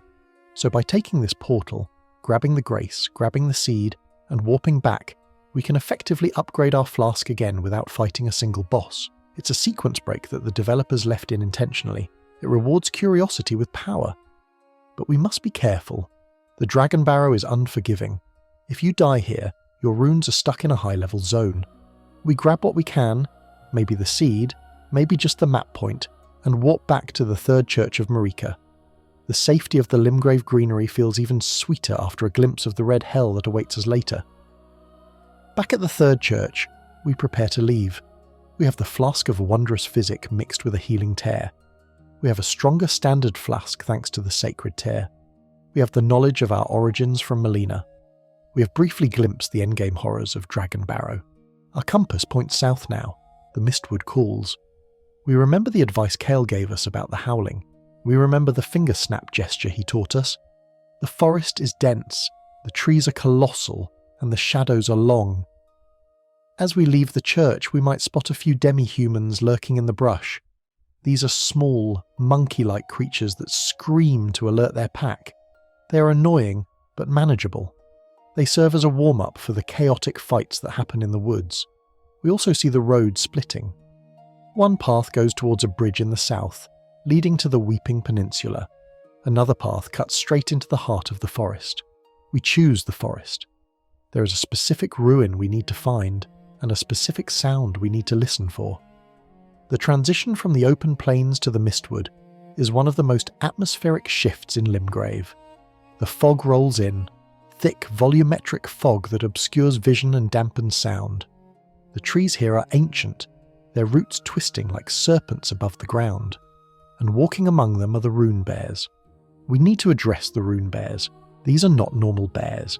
They are the size of a dump truck, they have more health than some demigods, and they are faster than Torrent. If you see a bear scratching a tree, you do not engage. You crouch, you pray, you move slowly, The game is teaching you respect for nature, specifically nature that can maul you through a shield. But we aren't here for the bears, we are here for the ruins in the centre of the woods. As we creep closer, the ambient music is pierced by a sound, a long, mournful howl. Whoa! It echoes from above. We look up, scanning the ruins. There, perched on top of a stone archway, is a silhouette. It looks human, but the posture is feral. It's the source of the howling. We dismount Torrent. We walk into the centre of the ruins, right below the figure. The bears are prowling nearby, sleeping or patrolling, so we keep our movements tight. We open our menu. We navigate to the gestures. We select finger snap. Our character lifts a hand and snaps. Click. The sound is sharp, cutting through the fog. The howling stops. There is a rustle of movement above, and then, with a heavy thud, a man lands in front of us. He's tall, wearing weathered armour and a wolf head mask. Or is it a mask? He stands up to his full height, looming over us with a great sword slung over his shoulder. "A pleasure to meet thee, Tarnished," he says, his voice deep and surprisingly polite like a velvet rumble. "I am the half-wolf Blaidd. We have met the good boy of Elden Ring, and he has a job for us." The finger snap echoes through the ruins, a sharp, purely human sound that cuts through the thick, magical fog of the Mistwood. For a moment, nothing happens. The giant rune bear, sleeping a few yards away, lets out a deep, rumbling snore that vibrates the ground beneath our boots. We hold our breath, wondering if we just made a terrible mistake. In Elden Ring, making noise is usually a dinner bell for something horrible. But then, gravity shifts. With a heavy, deliberate thud, Blaidd lands in front of us. The transition from the distant silhouette on the tower to the physical presence before us is startling. Blaidd is massive. He towers over the Tarnished, easily standing 8 or 9 feet tall. He wears a battered set of armour and a dark cloak, and his head is that of a wolf, snout, fur, ears and all. His yellow eyes bear down on us. If this were any other game, this would be a boss fight introduction. We'd be rolling backward, chugging a flask and preparing to die. But then he speaks. "Ah, well met." His voice is not a growl or a roar. It is a deep, smooth baritone, rich with a Welsh accent and an unexpected politeness. It's the voice of an old friend you haven't seen in years, or perhaps a weary veteran who has seen too much to be aggressive without cause. The dissonance between his monstrous appearance and his gentlemanly demeanour is one of the most charming character design choices in the game. It instantly disarms us. We realise we aren't looking at a beast, we are looking at a person. Blaidd is the half-wolf, a loyal servant looking for a traitor named Darrowil. "I'm looking for a man who goes by Darrowil," he explains. "He fled into the woods. If you find him, give me a shout." He tells us that if we find this traitor, we can call upon him for aid. This interaction unlocks a specific mechanic for a future boss fight. By talking to Blaidd here, we enable a gold summon sign to appear inside the Forlorn Hound Evergale, located just south of the lake. We don't have to fight the Bloodhound Knight alone. We can bring the wolf. And let me tell you, Blaidd absolutely trivialises that fight. He tanks the hits, he staggers the boss, and he looks cool doing it. It's the game giving us a big brother to help beat up the bully. But before we rush off to find Darrowil, we need to address the location we're standing in. The Mistwood ruins are not just a meeting point, they are a treasure trove guarded by a biological tank. Sleeping right in the centre of the ruins, curled up like an oversized dog, is a rune bear. We mentioned them briefly before, but looking at one up close, even while it's asleep, is a lesson in scale. Its claws are the size of short swords. Its breathing sounds like a bellows. The essential thing to do here is to not wake it up. We need to sneak past it. We crouch walk, moving painfully slow. We can see the stairs leading down into a cellar, located dangerously close to the bear's rump. The tension is palpable. If we touch the bear, or if we make too much noise, we are dead. It's a stealth sequence that relies on our patience. We slip down the stairs, open the heavy stone door, and find a chest. Inside is the Axe Talisman. This is the core in-game fact for this section. The Axe Talisman enhances charge attacks. If you hold the heavy attack button, R2 or RT, until it fully charges, this talisman boosts the damage significantly. For strength builds, or anyone using a weapon with a good heavy swing, like the Claymore or the Zweihander we might pick up later, this item is best in slot for the early game. It encourages a specific playstyle, patience, timing, and delivering one massive stance-breaking blow rather than flailing wildly. It fits the theme of the Mistwood: wait, listen, and strike hard. Once we have the talisman, we sneak back out. Blaidd is still leaning against a wall, arms crossed, looking cool. We can linger here a moment to appreciate the environmental storytelling. The Mistwood is full of Trina's lilies, rare flowers that are used to craft sleep pots. The fact that the bear is sleeping, and the area is full of sleep flowers, suggests a symbiotic relationship or perhaps a localized magical effect.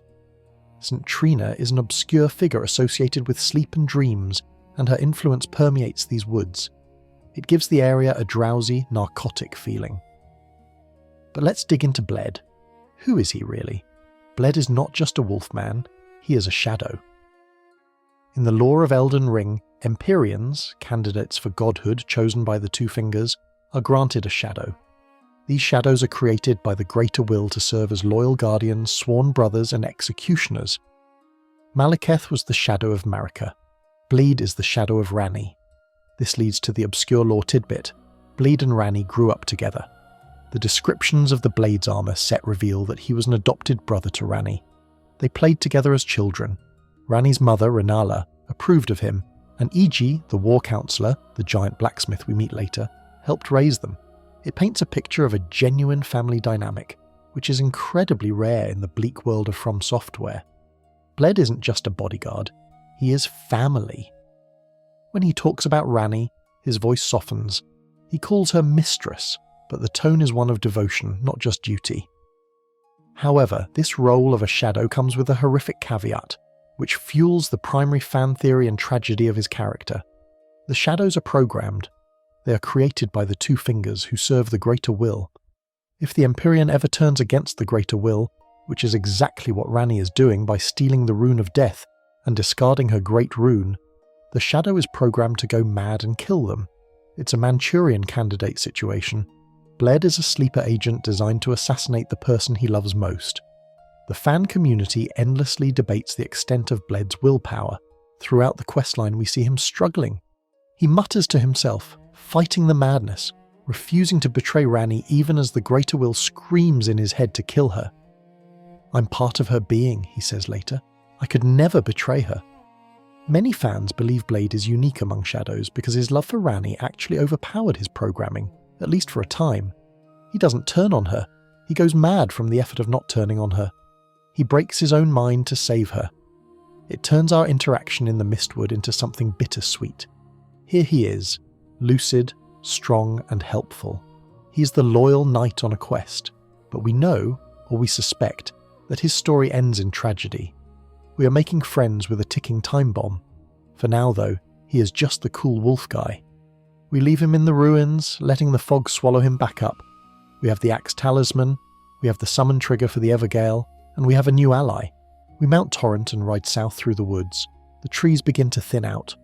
We pass the Siofra River Well, a small domed building with an elevator that leads to a massive underground galaxy.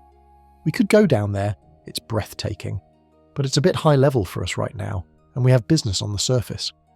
We are heading toward the coast. The geography of East Limgrave slopes downward toward the sea. The fog clears as we reach the cliffs, replaced by the salty tang of the ocean air. Below us, the waves crash against the jagged rocks. We are looking for a fort that sits on a promontory, commanding a view of the southern sea. This is Fort Hate. The approach to Fort Hate is chaotic. The road is barricaded with wooden spikes. Demi-humans are everywhere, swinging from the trees, throwing stones, screeching. There is a skirmish happening here between the Godric soldiers and the demi-human tribes. It's a messy three-way brawl that we can either join or bypass, but we don't bypass it completely. We need to clear this fort. Fort Hate contains one half of a medallion that is the key to the northern regions. It is our ticket to the Altus Plateau, though that journey is far in the future. For now, it's just a shiny item we need to grab. As we ride toward the fort, we might spot a strange golden tree, smaller than the minor Erd trees, but glowing brightly. It has no leaves, just a golden aura. This is a sapling that drops a golden seed. Another one. If we grab the one at Stormhill and maybe the one at the Weeping Peninsula entrance, we are stacking our flask charges rapidly. We are becoming durable. The entrance to Fort Hate is guarded by a pumpkin head. Again, these guys are the bouncers of Limgrave. We can fight him on the ramp using the narrow space to our advantage, or we can bait him into attacking the demi-humans and watch the AI fight itself. It's always fun to watch a giant pumpkin smash a group of screaming goblins. We push through the courtyard, dodging firebombs thrown by soldiers on the ramparts. The layout of the fort is vertical. We have to climb ladders, run across wooden walkways, and clear room by room. It feels like a dungeon crawl, condensed into a single building. At the very top of the highest tower, there is a chest. It's not hidden. It's sitting right there, overlooking the ocean, bathed in the light of the Erd Tree. We open it and find the Dectus medallion, left. The item description tells us that it joins with the right half to operate the Grand Lift of Dectus. This is a long-term goal item. It sits in our inventory like a promise. Find the other half, it whispers. Go north. It expands the scope of the game. We realise Limgrave is just the driveway. The house is much, much bigger. But Fort Hate has one more secret. It is the home of Kenneth Hate, the self-proclaimed, celebrated repudiator of the false. We likely met him earlier, standing on top of a ruin archway near the road shouting for help. He is a pompous, arrogant noble who claims to be the rightful ruler of Limgrave. He asks us to clear his fort of the demi-humans and the knight who took it over. If we cleared the fort before meeting him, our character would just be standing there, looking at the empty castle, thinking, well, this is nice real estate. But assuming we do the quest properly, we clear the fort, kill the knight commander, who drops the Ash of War, Bloody Slash, an incredibly powerful bleed skill that drains our own HP to do massive damage, and then report back to Kenneth. Kenneth Hate is a character designed to be annoying, but he is also surprisingly progressive. He wants to establish true order in Limgrave. He talks about knighting us. He talks about allying with the demi-humans rather than enslaving them. He is a buffoon, yes, but he has a moral compass that points somewhat north. Clearing Fort Hate also triggers the spawn of demi-humans in the fort after we leave, suggesting that Kenneth's attempt to ally with them might be complicated. Or perhaps they just moved back in because he's a terrible landlord. The Bloody Slash Ash of War we get from the knight is a meta-defining item for the early game. It allows us to infuse our weapon with the blood affinity, adding bleed build-up. Bleed is the strongest status effect in Elden Ring. It takes a percentage of the enemy's max health when it procs. Against bosses with massive health bars, it is devastating. Getting this skill so early turns us into a legitimate threat. We stand on the battlements of Fort Hate, the ocean wind whipping our cape. We look out at the horizon.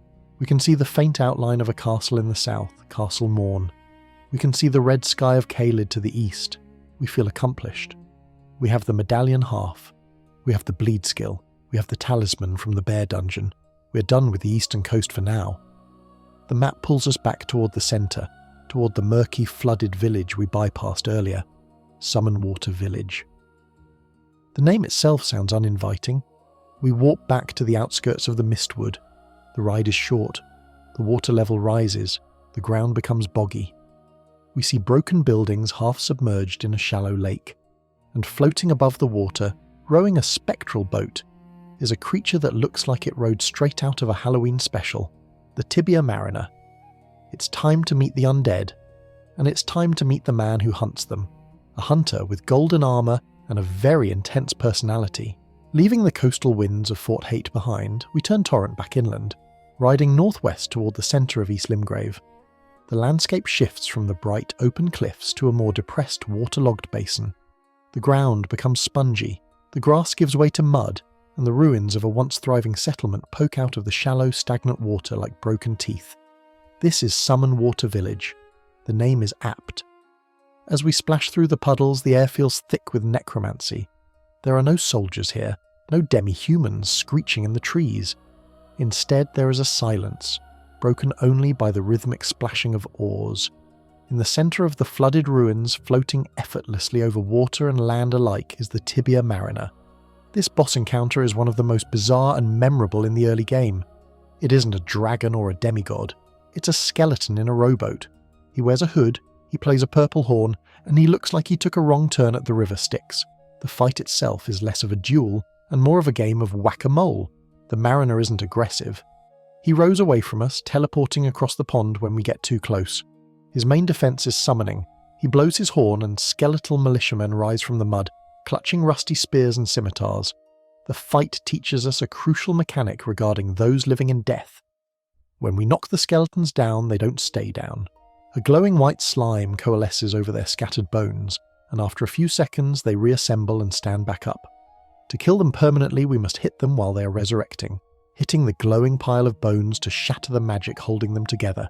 It's a mechanic that will save our lives in the catacombs later. We chase the mariner down, slashing at his boat. The wood splinters, the water splashes, and eventually the spectral boatman capsizes, fading into nothingness. He leaves behind 2 items, the skeletal militiaman ashes, which are excellent for resurrection shenanigans of your own, and a death root. This is the core in-game fact for this section. Death root is a key currency. It is a corrupted piece of the rune of death that has spread through the Erd tree's roots like a fungal infection. We cannot use it ourselves, but there is someone who craves it, someone who can smell it on us the moment we pick it up. Standing near the edge of the village, or perhaps leaning over a corpse if we caught him earlier near the Saints Bridge, is a knight clad in some of the most intricate armour in the game. This is D, Hunter of the Dead. D is an imposing figure. His armour is a twisted fusion of silver and gold, depicting 2 bodies entwined, one seemingly growing out of the other. He warns us initially to stay away from the village, telling us that those living in death should be left well alone. But now that we have defeated the mariner and hold the death root, his tone changes. He sees potential in us. He sees a fellow, weed puller in the Garden of the Golden Order. I see. You've defeated the mariner, he says, his voice layered with a metallic echo. And you've plucked the death root, haven't you? D acts as our bridge to the bestial sanctum. If we haven't already found the portal behind the Third Church of Marika, as we discussed in our detour, D will now mark it on our map explicitly. He introduces us to Gurank, the beast clergyman, telling us that feeding the death root to the beast will grant us power. This legitimizes the beast incantations, spells that allow us to throw rocks, regenerate health, and claw at enemies. For faith builds, D is the most important NPC in Limgrave. But let's look closer at D's armour and the obscure lore tidbit it conceals. The twinned set description reveals a shocking truth.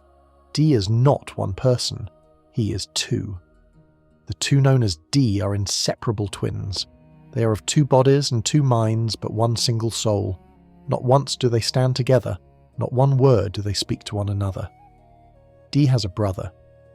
While D, whose full name is Darian, hunts the undead in the overworld, his twin brother sits in a catatonic state deep underground in the eternal city of Nokron, which we will visit much later.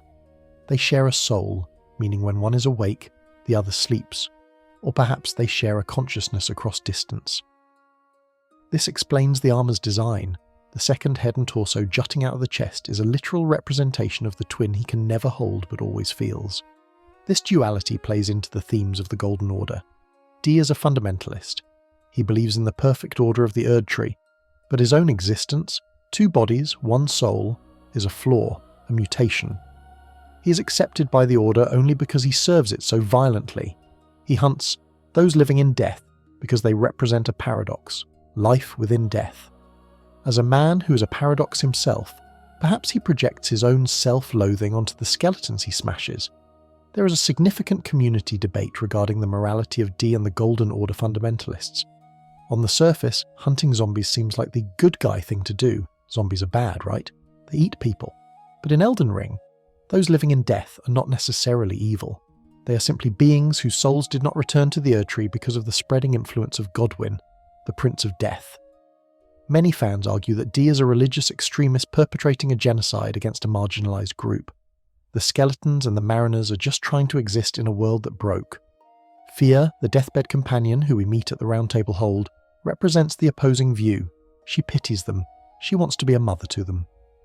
The conflict between D and Fia is one of the central ideological battles in the game. Are the undead a cancer to be excised, or a new form of life to be accepted? By helping D now, we are picking a side, whether we realise it or not. Before we leave Summon Water, there is one more essential item to grab. In the basement of the ruins, behind a stone-sword key fog wall, lies the green turtle talisman. If you do not have this talisman, turn around and get it. It speeds up stamina recovery. In a game where every roll, every swing, and every block costs stamina, regenerating it faster is essentially buying time. The turtle is the symbol of stamina in this world, because tortoise isn't a distinct word in the lands between, apparently. And this talisman is a staple for almost every build until the late game. As we ride out of the swampy water, shaking the mud from Torrent's hooves, the atmosphere lightens.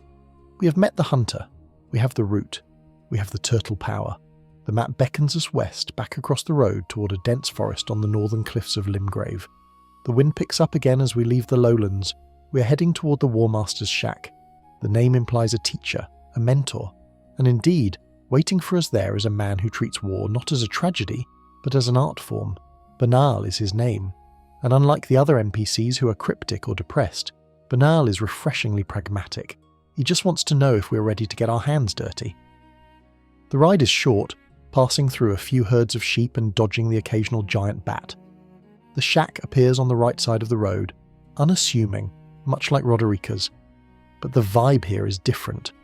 There is no fear, there is only the smell of steel and oil. We dismount, we check our weapon. It's time to learn how to fight properly. The road from Summon Water to the Warmaster's shack is a deceptive stretch of pavement.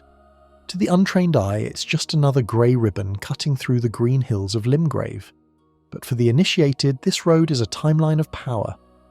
We have left the flooded graves of the undead behind, and now we ascend toward a place of martial discipline. The wind howls differently here, less like the mournful wail of the coast, and more like the sharp whistle of a blade cutting the air. Situated just off the main road, nestled against the tree line of the Stormhill Woods, stands the Warmaster's shack. At first glance, it is indistinguishable from the dilapidated hut where we found Roderica. It uses the same assets, the rotting wood, the mossy roof, the general sense of structural failure. But the occupant couldn't be more different. Where Roderica was huddled in fear, wrapped in a crimson hood of exile, the man standing here is a fortress of composure, Knight Bernal.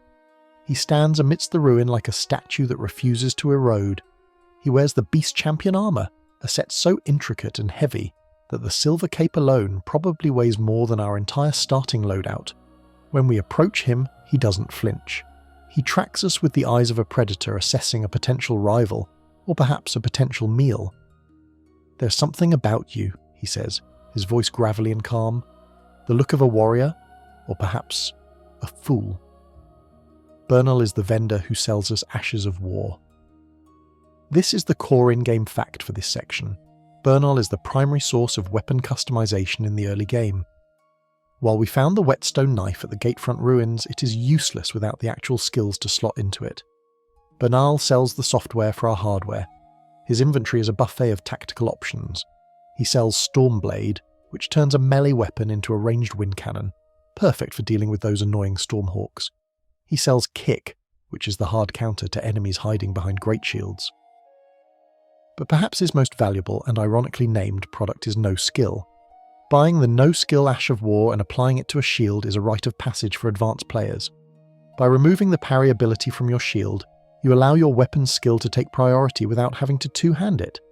It sounds counterintuitive to pay money for nothing, but in Elden Ring, removing a limitation is often worth more than adding a feature. It allows for a fluid combat style where you can block with your left hand and unleash a transient moonlight or bloody slash with your right, seamlessly.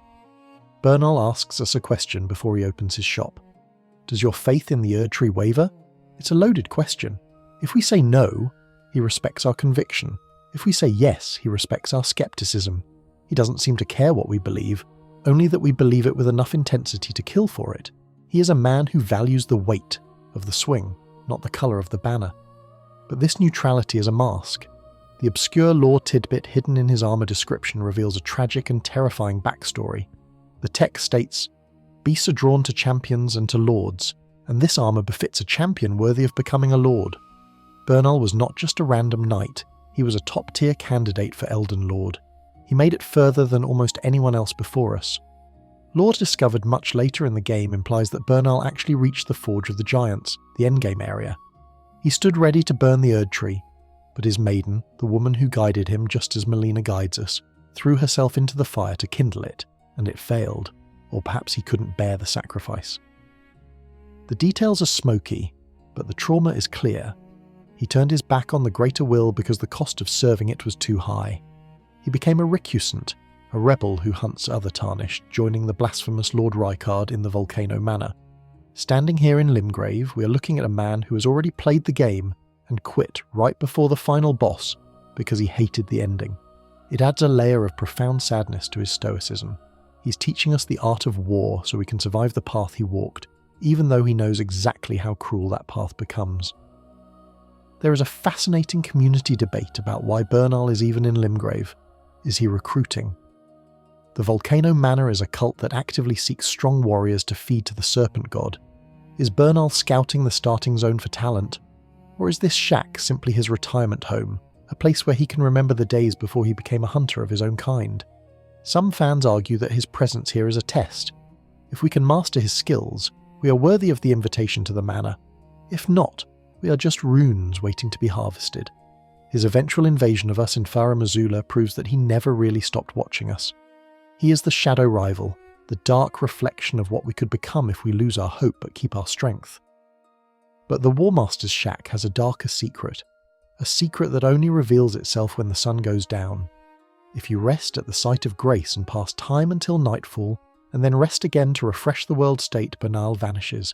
The shack is empty, the wind seems to drop, and then the music shifts to a menacing, discordant drone.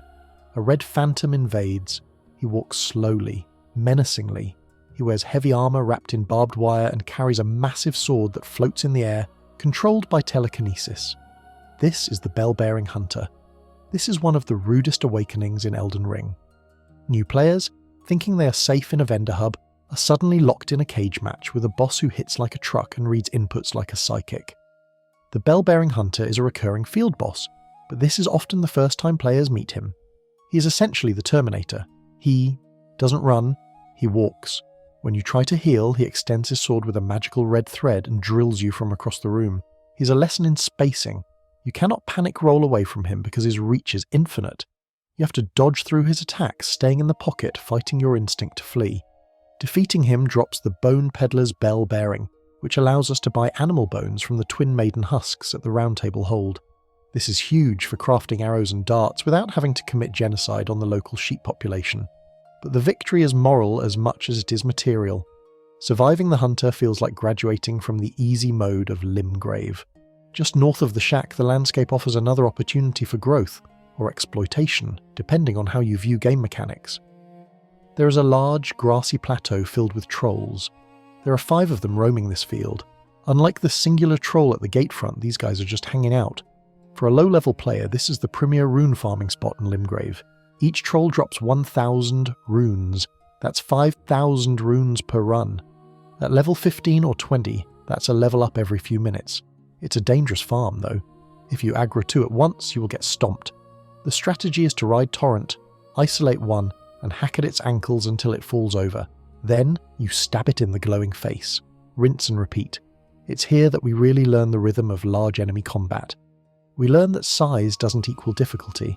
It just equals a bigger hitbox. We spend some time here, grinding out a few levels.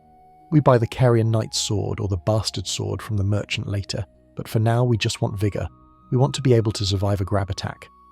The Warmaster's shack also sits on the edge of the Colosseum. We can see the massive spherical building in the distance perched on the cliff. In the base game, this was just a mysterious closed door with a ghostly duelist guarding it. A ghost sits outside, lamenting that the doors won't open. All I wanted was to fight, he moans. With the updates, the Colosseums are now open for PvP, but for the narrative journey of a new character, it serves as a reminder of the culture of this world. The Lands Between was a place of ritual combat, of glory-seeking. As we finish our business with Bernal, assuming he hasn't been replaced by the hunter or we've defeated him, we pack up our new Ashes of War. We have customised our weapon. We have Storm Stomp or Quick Step ready to go. We feel technical. We aren't just swinging a stick anymore. We are using a martial art.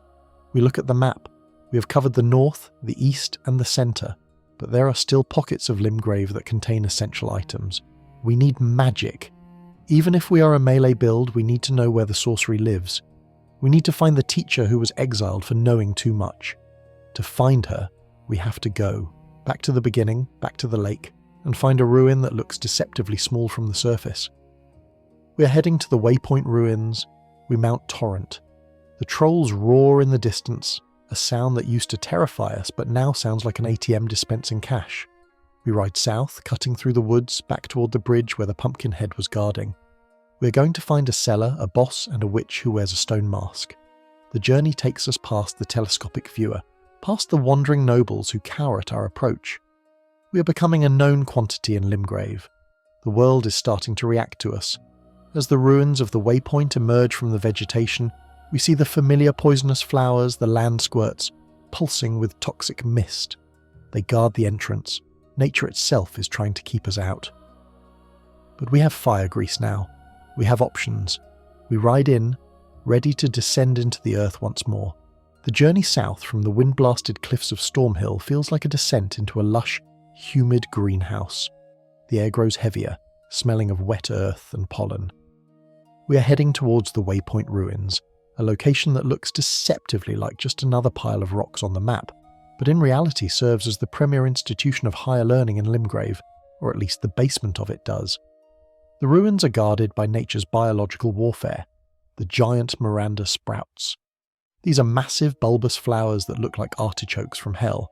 They pulse with a sickly light and spew clouds of toxic pollen that can melt a low-level health bar in seconds. Then there are the smaller ones, the land squirts, which sound disgusting and act the same, clustering around the entrance like angry weeds. Let's be honest, nobody actually fights these things unless they have to. They are damage sponges with a status effect that forces you to waste flasks. The essential strategy here is the time-honoured tradition of running away bravely. We weave torrent through the toxic clouds, ignoring the coughing of our character, and dive straight for the stone staircase leading underground. This is the rhythm of Elden Ring exploration. Ignore the surface noise, find the dungeon door. We descend the steps, the sounds of the poison forest fading, replaced by the damp silence of a crypt. But this isn't a tomb, it's a waiting room for a boss fight. We traverse the fog wall and find ourselves in a small claustrophobic cellar with a mad pumpkin head. This guy is a classic skill check for hit placement. He's a towering brute wielding a massive flail, but his defining feature is the giant oval-shaped metal helmet that covers his entire head. It looks like a pumpkin, hence the name, but it's actually a heavy containment device meant to stifle his frenzy. If you lock onto him, the camera naturally drifts to his head. If you hit his head, you hear a sharp clank, sparks fly, and you do approximately 0 damage. It's the game trolling you. Aim for the head is standard video game logic, but here it's the worst possible idea.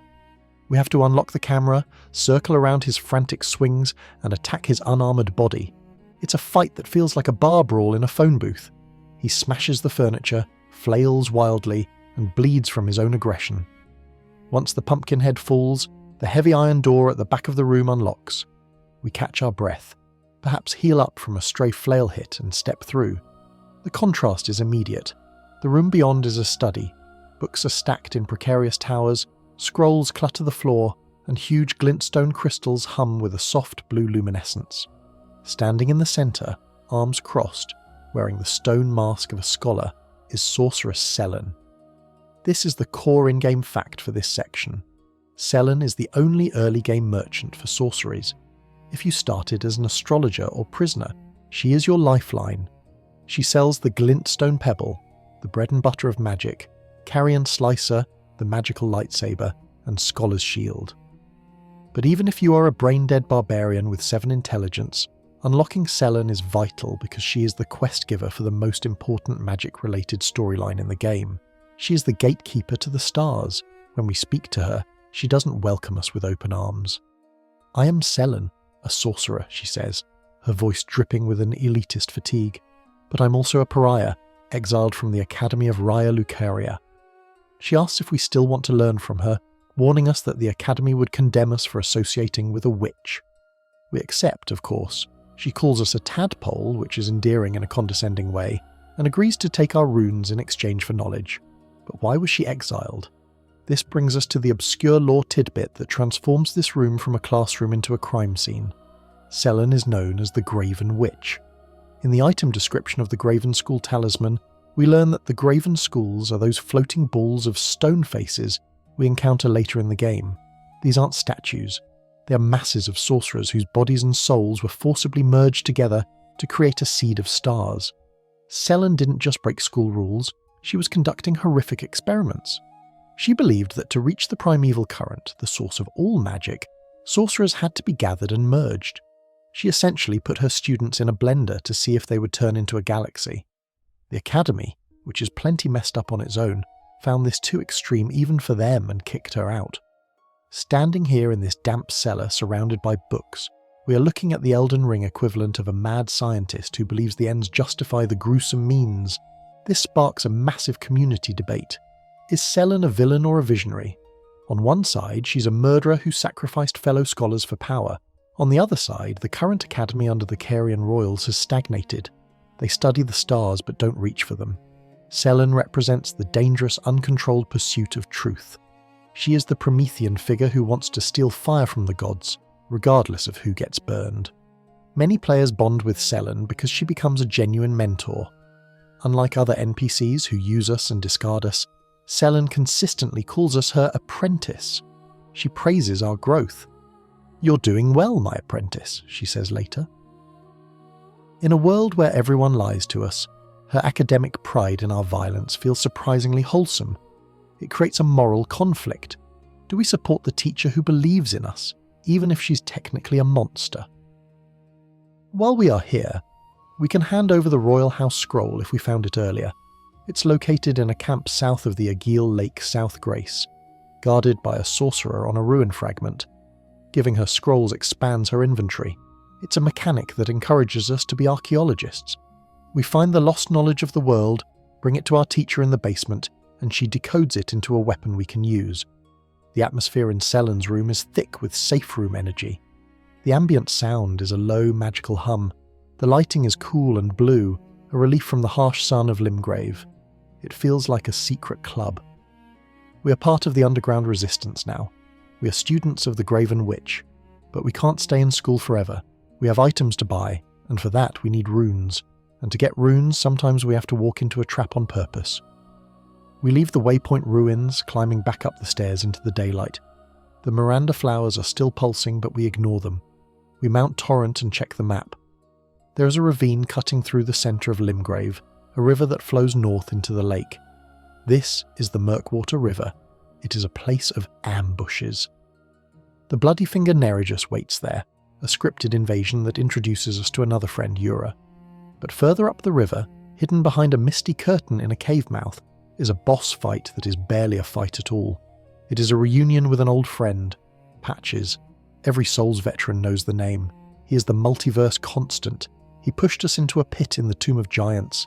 He locked us in a tower in Firelink Shrine. He shoved us into a nightmare in Bloodborne. And now, he's hiding in Murkwater Cave, preying on unsuspecting adventurers. We need to go there, not just for the nostalgia, but because Patches, despite his treacherous nature, sells an item that is absolutely critical for a major boss fight later. We are going to walk into his trap, beat him into submission, and then stimulate the local economy. We ride north, dropping down into the riverbed. The water splashes around Torrent's ankles. The cliffs rise high on either side, creating a natural choke point. Skeletons animate from the mud, but we trample them. We are looking for a small fire burning outside a cave entrance on the left bank. We dismount. We check our equipment. We unequip any weapon that is too powerful. We don't want to one-shot him. We need him alive. This is a diplomatic mission, conducted with a sword. The Murkwater River is a slithering vein of dark water that cuts through the heart of Limgrave. It's a low place, physically and morally. The high cliffs on either side block out the Erdtree's light, leaving the riverbed in perpetual shadow. Skeletons claw their way out of the mud, their bones rattling with every step we take. But we aren't here for the undead. We are here for a specific cave mouth marked by a smouldering campfire and a distinct lack of hospitality. This is Murkwater Cave. We step inside, brushing past the hanging moss. The first room is filled with bushes and bell alarms, tripwires made of bone and string. It's crude, amateurish. It screams of someone who is trying very hard to be dangerous but doesn't have the budget for real security. We crouch walk past the highwaymen lurking in the shadows. They are poorly equipped, desperate men, likely hired by the cave's true master for a handful of runes. We dispatch them quickly, a backstab here, a parry there. They are merely the opening act. We traverse the fog wall at the back of the cave and enter a large, empty chamber. There is no boss music initially, no giant monster roaring, just a chest sitting in the middle of the room looking suspicious. We know better, or maybe we don't. Maybe we are compelled by the gamer instinct that says loot is loot. We open the chest. It contains cloth garb and cloth trousers. Garbage. And then a voice sneers from above. Well, well, well. Thought you'd just help yourself to a man's personal belongings? He drops down from a ledge with his shield raised and his spear ready. He is bald, he's squat, he is wearing leather armour. It's Patches the Untethered. You thieving little schemer, he shouts, charging at us. The fight is almost comical. Patches is not a demigod. He's just a guy. His spear thrusts are telegraphed, his shield bashes slow, and he puffs out clouds of acid mist that are easily dodged. He fights like a coward, backing away trying to poke us from a distance. We land a few solid hits. His health bar drops rapidly. But here is the essential moment, the core in-game fact that separates the veterans from the murderers. When Patches' health drops below 50%, he surrenders. He literally drops his weapon, cowers behind his shield and begs for mercy. Wait, I surrender. White flag, see? You must stop attacking. If you kill him, you lose one of the best merchants in the game and lock yourself out of a questline that spans all the way to the final legacy dungeon. You have to actively restrain your bloodlust. You stand there, weapon drawn, waiting for the enemy-felled message that never comes. Instead, the fight ends, and he becomes an NPC. Shh, I thought I was done for, he pants. Water under the bridge, eh? We forgive him. Why? Because we are saints? No, because he sells Margit's shackle. Patches' shop, which opens after we leave and return, contains an item called Margit's shackle. It costs 5,000 runes, a steep price for the early game, but worth every penny. The item description says it is a fetish bathed in golden magic that was once used to bind an omen. Mechanically, it allows us to stun the first main boss, Margit the Fell Omen, twice during his first phase. It slams him into the ground, leaving him open for massive damage. It is the easy mode toggle for the gatekeeper of Stormveil, but beyond the shackle, Patches is a goldmine of obscure lore. The fact that he has the shackle implies a past connection to the golden lineage. How did a common thief get his hands on a tool designed to restrain a demigod? Was he a servant in the castle? Did he loot it from a torturer? It hints at the deep corruption of the Golden Order, that tools of imprisonment are circulated on the black market. Furthermore, Patches is an interdimensional traveller. His appearance in every From Software game, Demon's Souls, Dark Souls, Bloodborne, Elden Ring, suggests he is not just a recurring gag, but a cosmic archetype. He represents the survival instinct stripped of all honour. In a world of knights who die for glory and kings who die for power, Patches lives because he is willing to beg. He is the cockroach that survives the nuclear apocalypse. There is a prevalent fan theory that Patches is actually an avatar of an outer god, specifically a god of chaos or luck. He punishes greed, punishing us for opening his chest, and rewards humility, sparing him. He's always there to kick the player down a hole, forcing them to find a new path. In a way, he is a developer insert, a mechanism to ensure we don't get too comfortable. His questline in Elden Ring is surprisingly poignant. If we follow it to the end, he eventually gives us an item, the Dancer's Castanets, to give to Tanith, the Lady of Volcano Manor, in a desperate attempt to snap her out of her madness. It shows that even Patches, the ultimate nihilist, is capable of caring about someone. It's a flicker of humanity and a void of selfishness. But right now, in Mirkwater Cave, he is just a grovelling merchant. He also sells gold-pickled fowl feet, which boost rune acquisition for a short time. Buying a few of these is smart for when we fight a boss that drops a huge payout. Before we leave, there's another chest in his room. It's a trap chest, a teleporter trap that sends us to the Mistwood near the bears. Patches warns us not to open it. If we do, we get teleported. When we come back, he laughs at us. Curiosity killed the cat, he says. It's classic Patches. We love to hate him. We walk out of Mirkwater Cave with a shackle in our pocket. We have the means to bind a demigod. We feel prepared. But our preparation isn't complete. We have the tools, we have the levels, but our weapon is still weak. We need to upgrade. We need smithing stones. And there is one place in Limgrave designed specifically for that purpose. We look at the map. In the northwest corner of the large lake, A Geel Lake. There is a dark smudge on the cliff face. It looks like a mine entrance. This is the Limgrave tunnels. We mount Torrent and ride south down the river, splashing out into the open lake. The dragon Agil might swoop down if we linger too long in the centre, so we stick to the edges. We are looking for the miners. We are looking for the hard, rocky loot that will take our sword from Plugs 1 to Plug 3. The entrance to the tunnels is guarded by a few soldiers, but we rush past. We take the elevator down. The air gets hot. The sound of pickaxes hitting stone echoes rhythmically. Clang, clang, clang. It is the industrial heartbeat of the game. We step off the lift. We're in the mines now, and we are not leaving until our pockets are full of stones. We leave the open air of Agil Lake behind, steering Torrent toward the dark gash in the cliffside that marks the entrance to the Limgrave tunnels.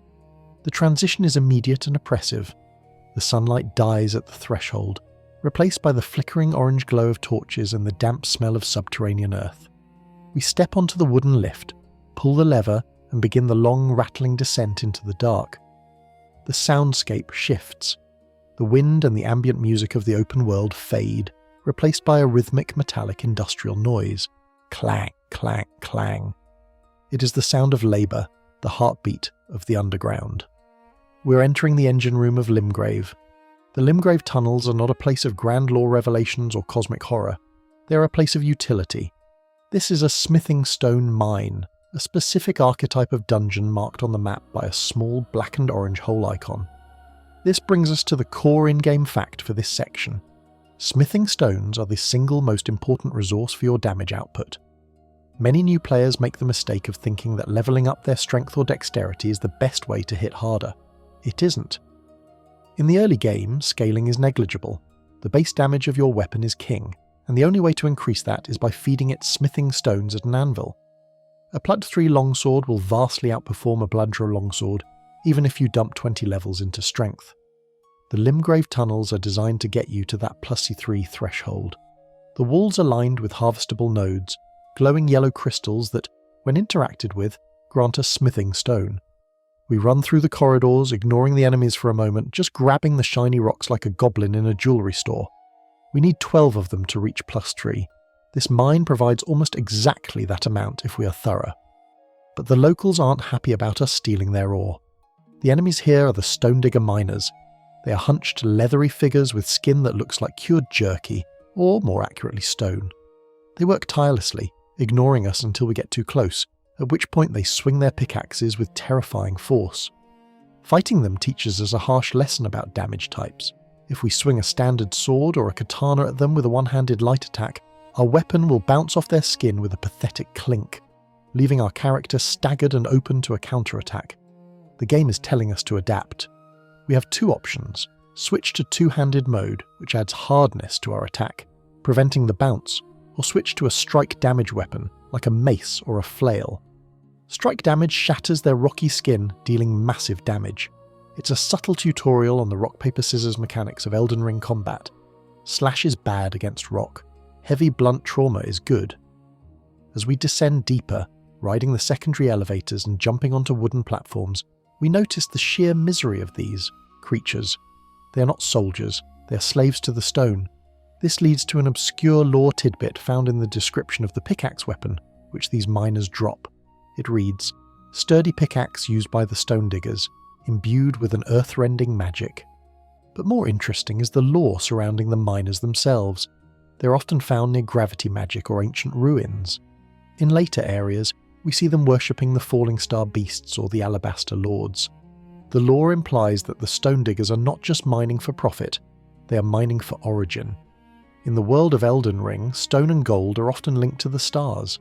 The miners seem to possess an innate connection to the earth, a biological imperative to dig. Their skin has calcified from centuries of exposure to the minerals, or perhaps they were created from the stone itself.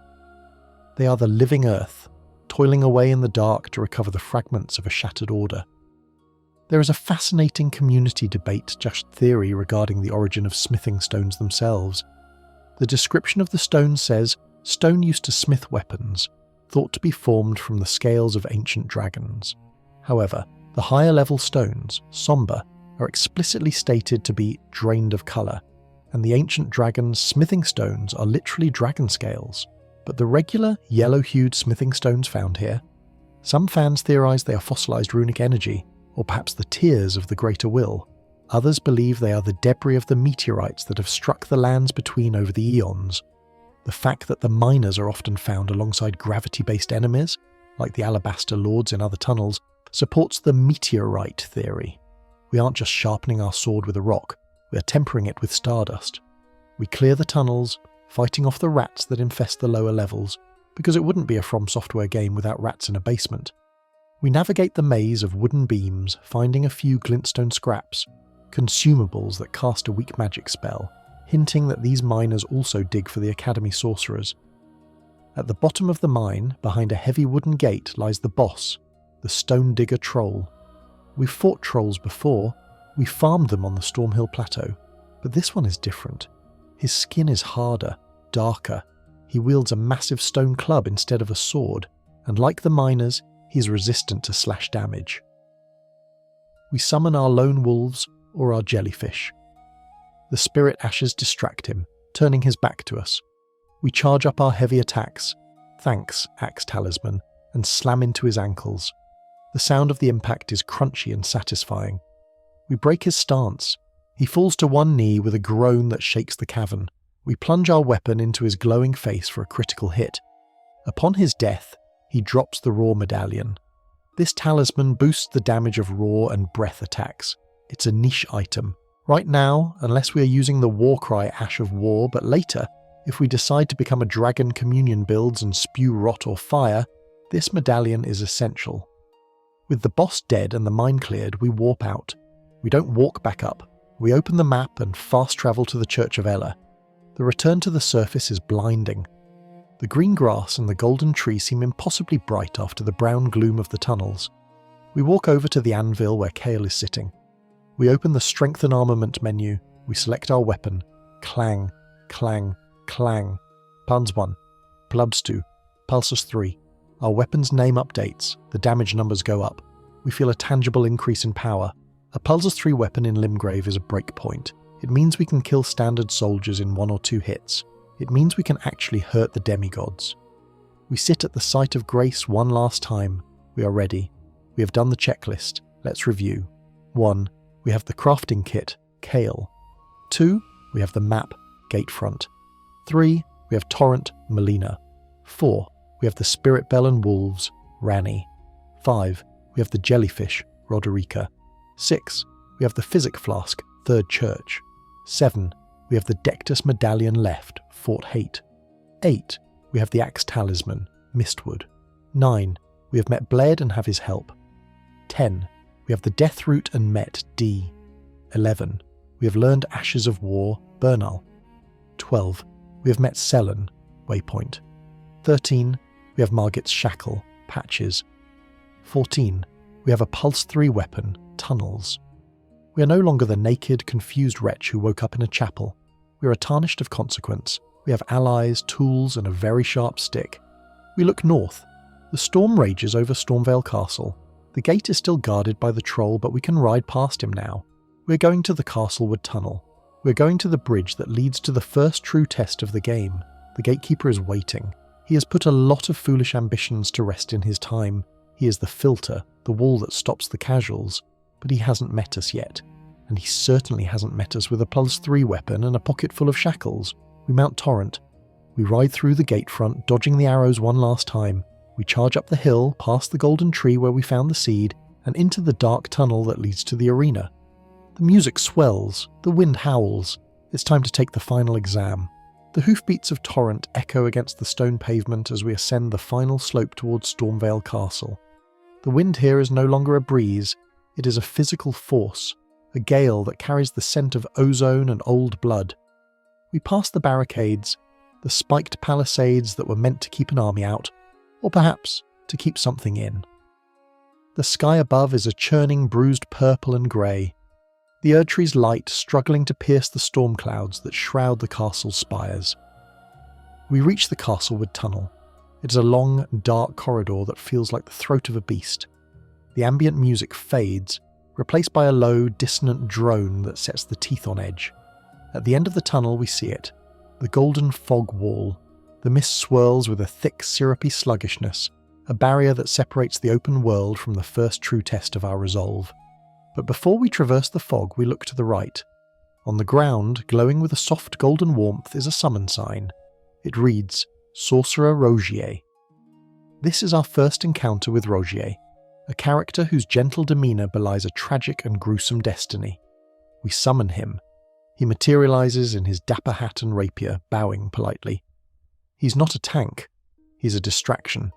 He casts glint blade phalanx, floating magical daggers that will chip away at the boss's stance. Bringing him along increases the boss's health pool, yes, but in this specific fight, having someone else to draw the aggro is worth the tax. We buff up.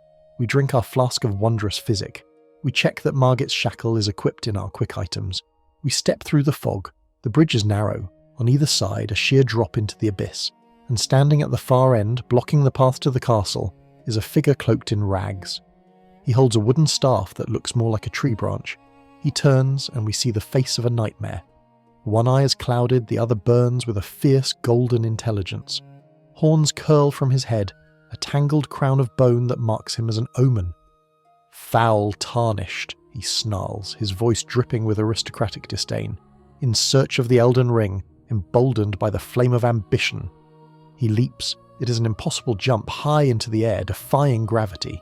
He lands with the weight of a meteor, his staff slamming into the stone. The fight against Margit the Fell Omen begins. This encounter is the most significant vibe check in Elden Ring. Margit is designed specifically to punish the muscle memory of Dark Souls veterans. In previous games, when a boss raised their hand, you rolled. If you do that here, Margit will hold his swing. He will watch you roll. He will wait until your invincibility frames end, and then he will bring the stick down. It is a brutal lesson in patience. He teaches us that we cannot react blindly. We must react to the release of the attack, not the wind-up. But we came prepared. We have the Margit's shackle. As he winds up for a combo, we slam the item into the ground. A burst of golden light erupts from the earth, binding him. He falls flat on his face, groaning. It is a moment of pure catharsis. The terrifying gatekeeper is suddenly helpless. We rush in with our +3 weapon, two-handing it, and unleash a charged heavy attack. The axe talisman flares. We hit him again. He breaks free, roaring, and we use the shackle again. Wham! Down he goes a second time. We get another full combo in. By the time he stands up properly, half his health bar is gone. We have effectively skipped the first phase of the fight through economic warfare. Thanks, Patches. Now, phase 2 begins. Well, thou art of passing skill, he admits, pulling a giant glowing hammer made of pure light out of thin air. This brings us to the core in-game fact for this section. Margit is the first boss who forces you to manage stamina and spacing perfectly. His combos in phase 2 are relentless. He switches between the wooden staff, the holy hammer, and a holy sword with fluid, unpredictable grace. The essential thing to do here is to stay calm. When he does his 4-hit combo, we don't roll away in a panic. We roll through him, getting behind him. We ring our spirit bell. The jellyfish, Aurelia, floats into the fray. She is slow, but she is tanky. She spits poison at him. Margit turns his attention to her. Slamming his hammer down on her spectral form, she takes the hit. This is our window. While he's distracted bullying a jellyfish, we move in for the kill. Let's talk about the obscure lore tidbit hidden in plain sight.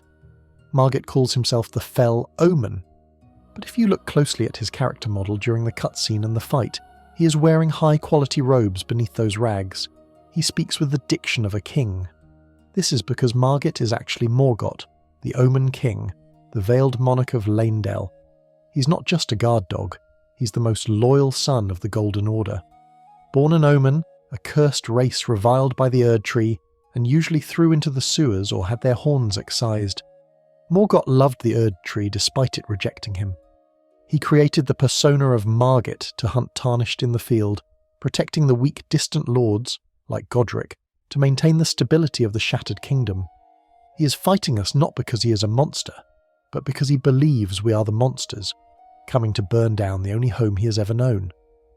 The weapons he summons, the daggers, the sword, the hammer, are made of golden light. This implies he has mastered the art of creating hard light constructs, a skill usually associated with the Golden Order fundamentalists. Yet he uses them in a chaotic, feral style. He is a walking contradiction, a creature of chaos fighting for order, a king masquerading as a peasant. There is a fascinating community debate about why Margit is protecting Stormveil specifically. Godric the Grafted is the runt of the litter, the weakest demigod. Why would a powerhouse like Morgott bother defending him? Some fans believe Morgott is using Godric as bait. He knows Tarnished will come for the easiest Great Rune first, so he sets up a checkpoint at Stormveil to cull the herd. It's a filtration system. If you can't beat Margit, you have no business being Elden Lord. Others theorise that Morgott possesses a genuine sense of familial duty. Despite Godric being a distant, pathetic relative, he is still of the golden lineage, and Morgott, in his twisted loyalty, refuses to let the lineage die out completely. He's the big brother protecting the family screw-up. Back on the bridge, the fight is reaching its climax. Rogier has faded away. The jellyfish is barely holding on. Margit leaps into the air for his signature hammer slam. We wait. We count the heartbeat. 1, 2, roll. The hammer crashes into the stone right where we were standing. We are now behind him. Our weapon glows with the grease we applied, or the magic weapon spell we learned from Sellen.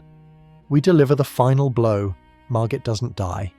He fades into golden dust, his voice echoing with a mixture of anger and begrudging respect.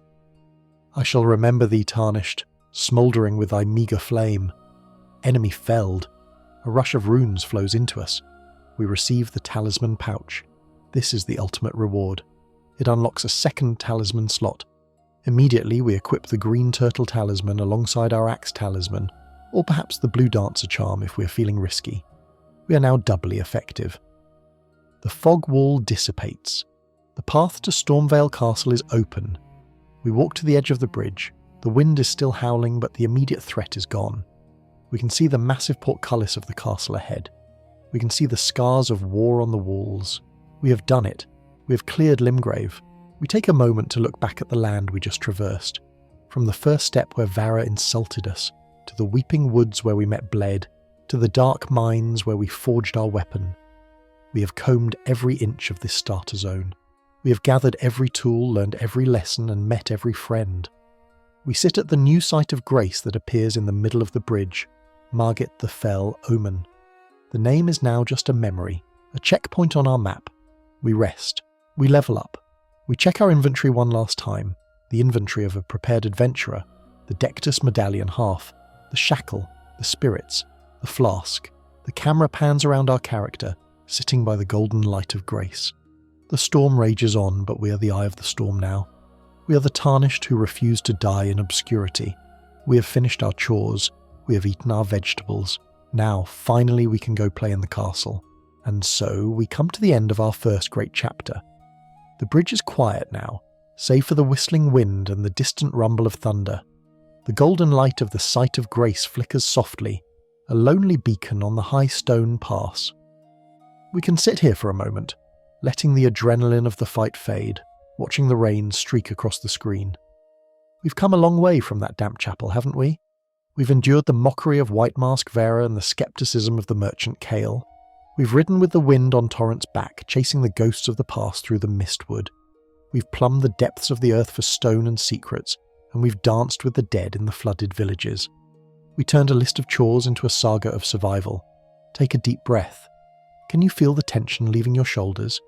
The controller, or the mouse, rest easy in your hand. The inventory is full, the map is drawn, and the gatekeeper has been swept aside.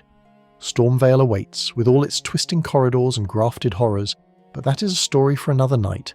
For now, you are safe, you are strong, you are ready.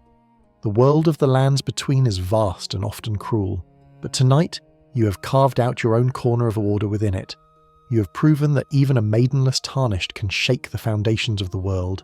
Let the sound of the storm lull you. Let the golden glow of the grace warm you. The castle isn't going anywhere. The demigods can wait. Sweet dreams.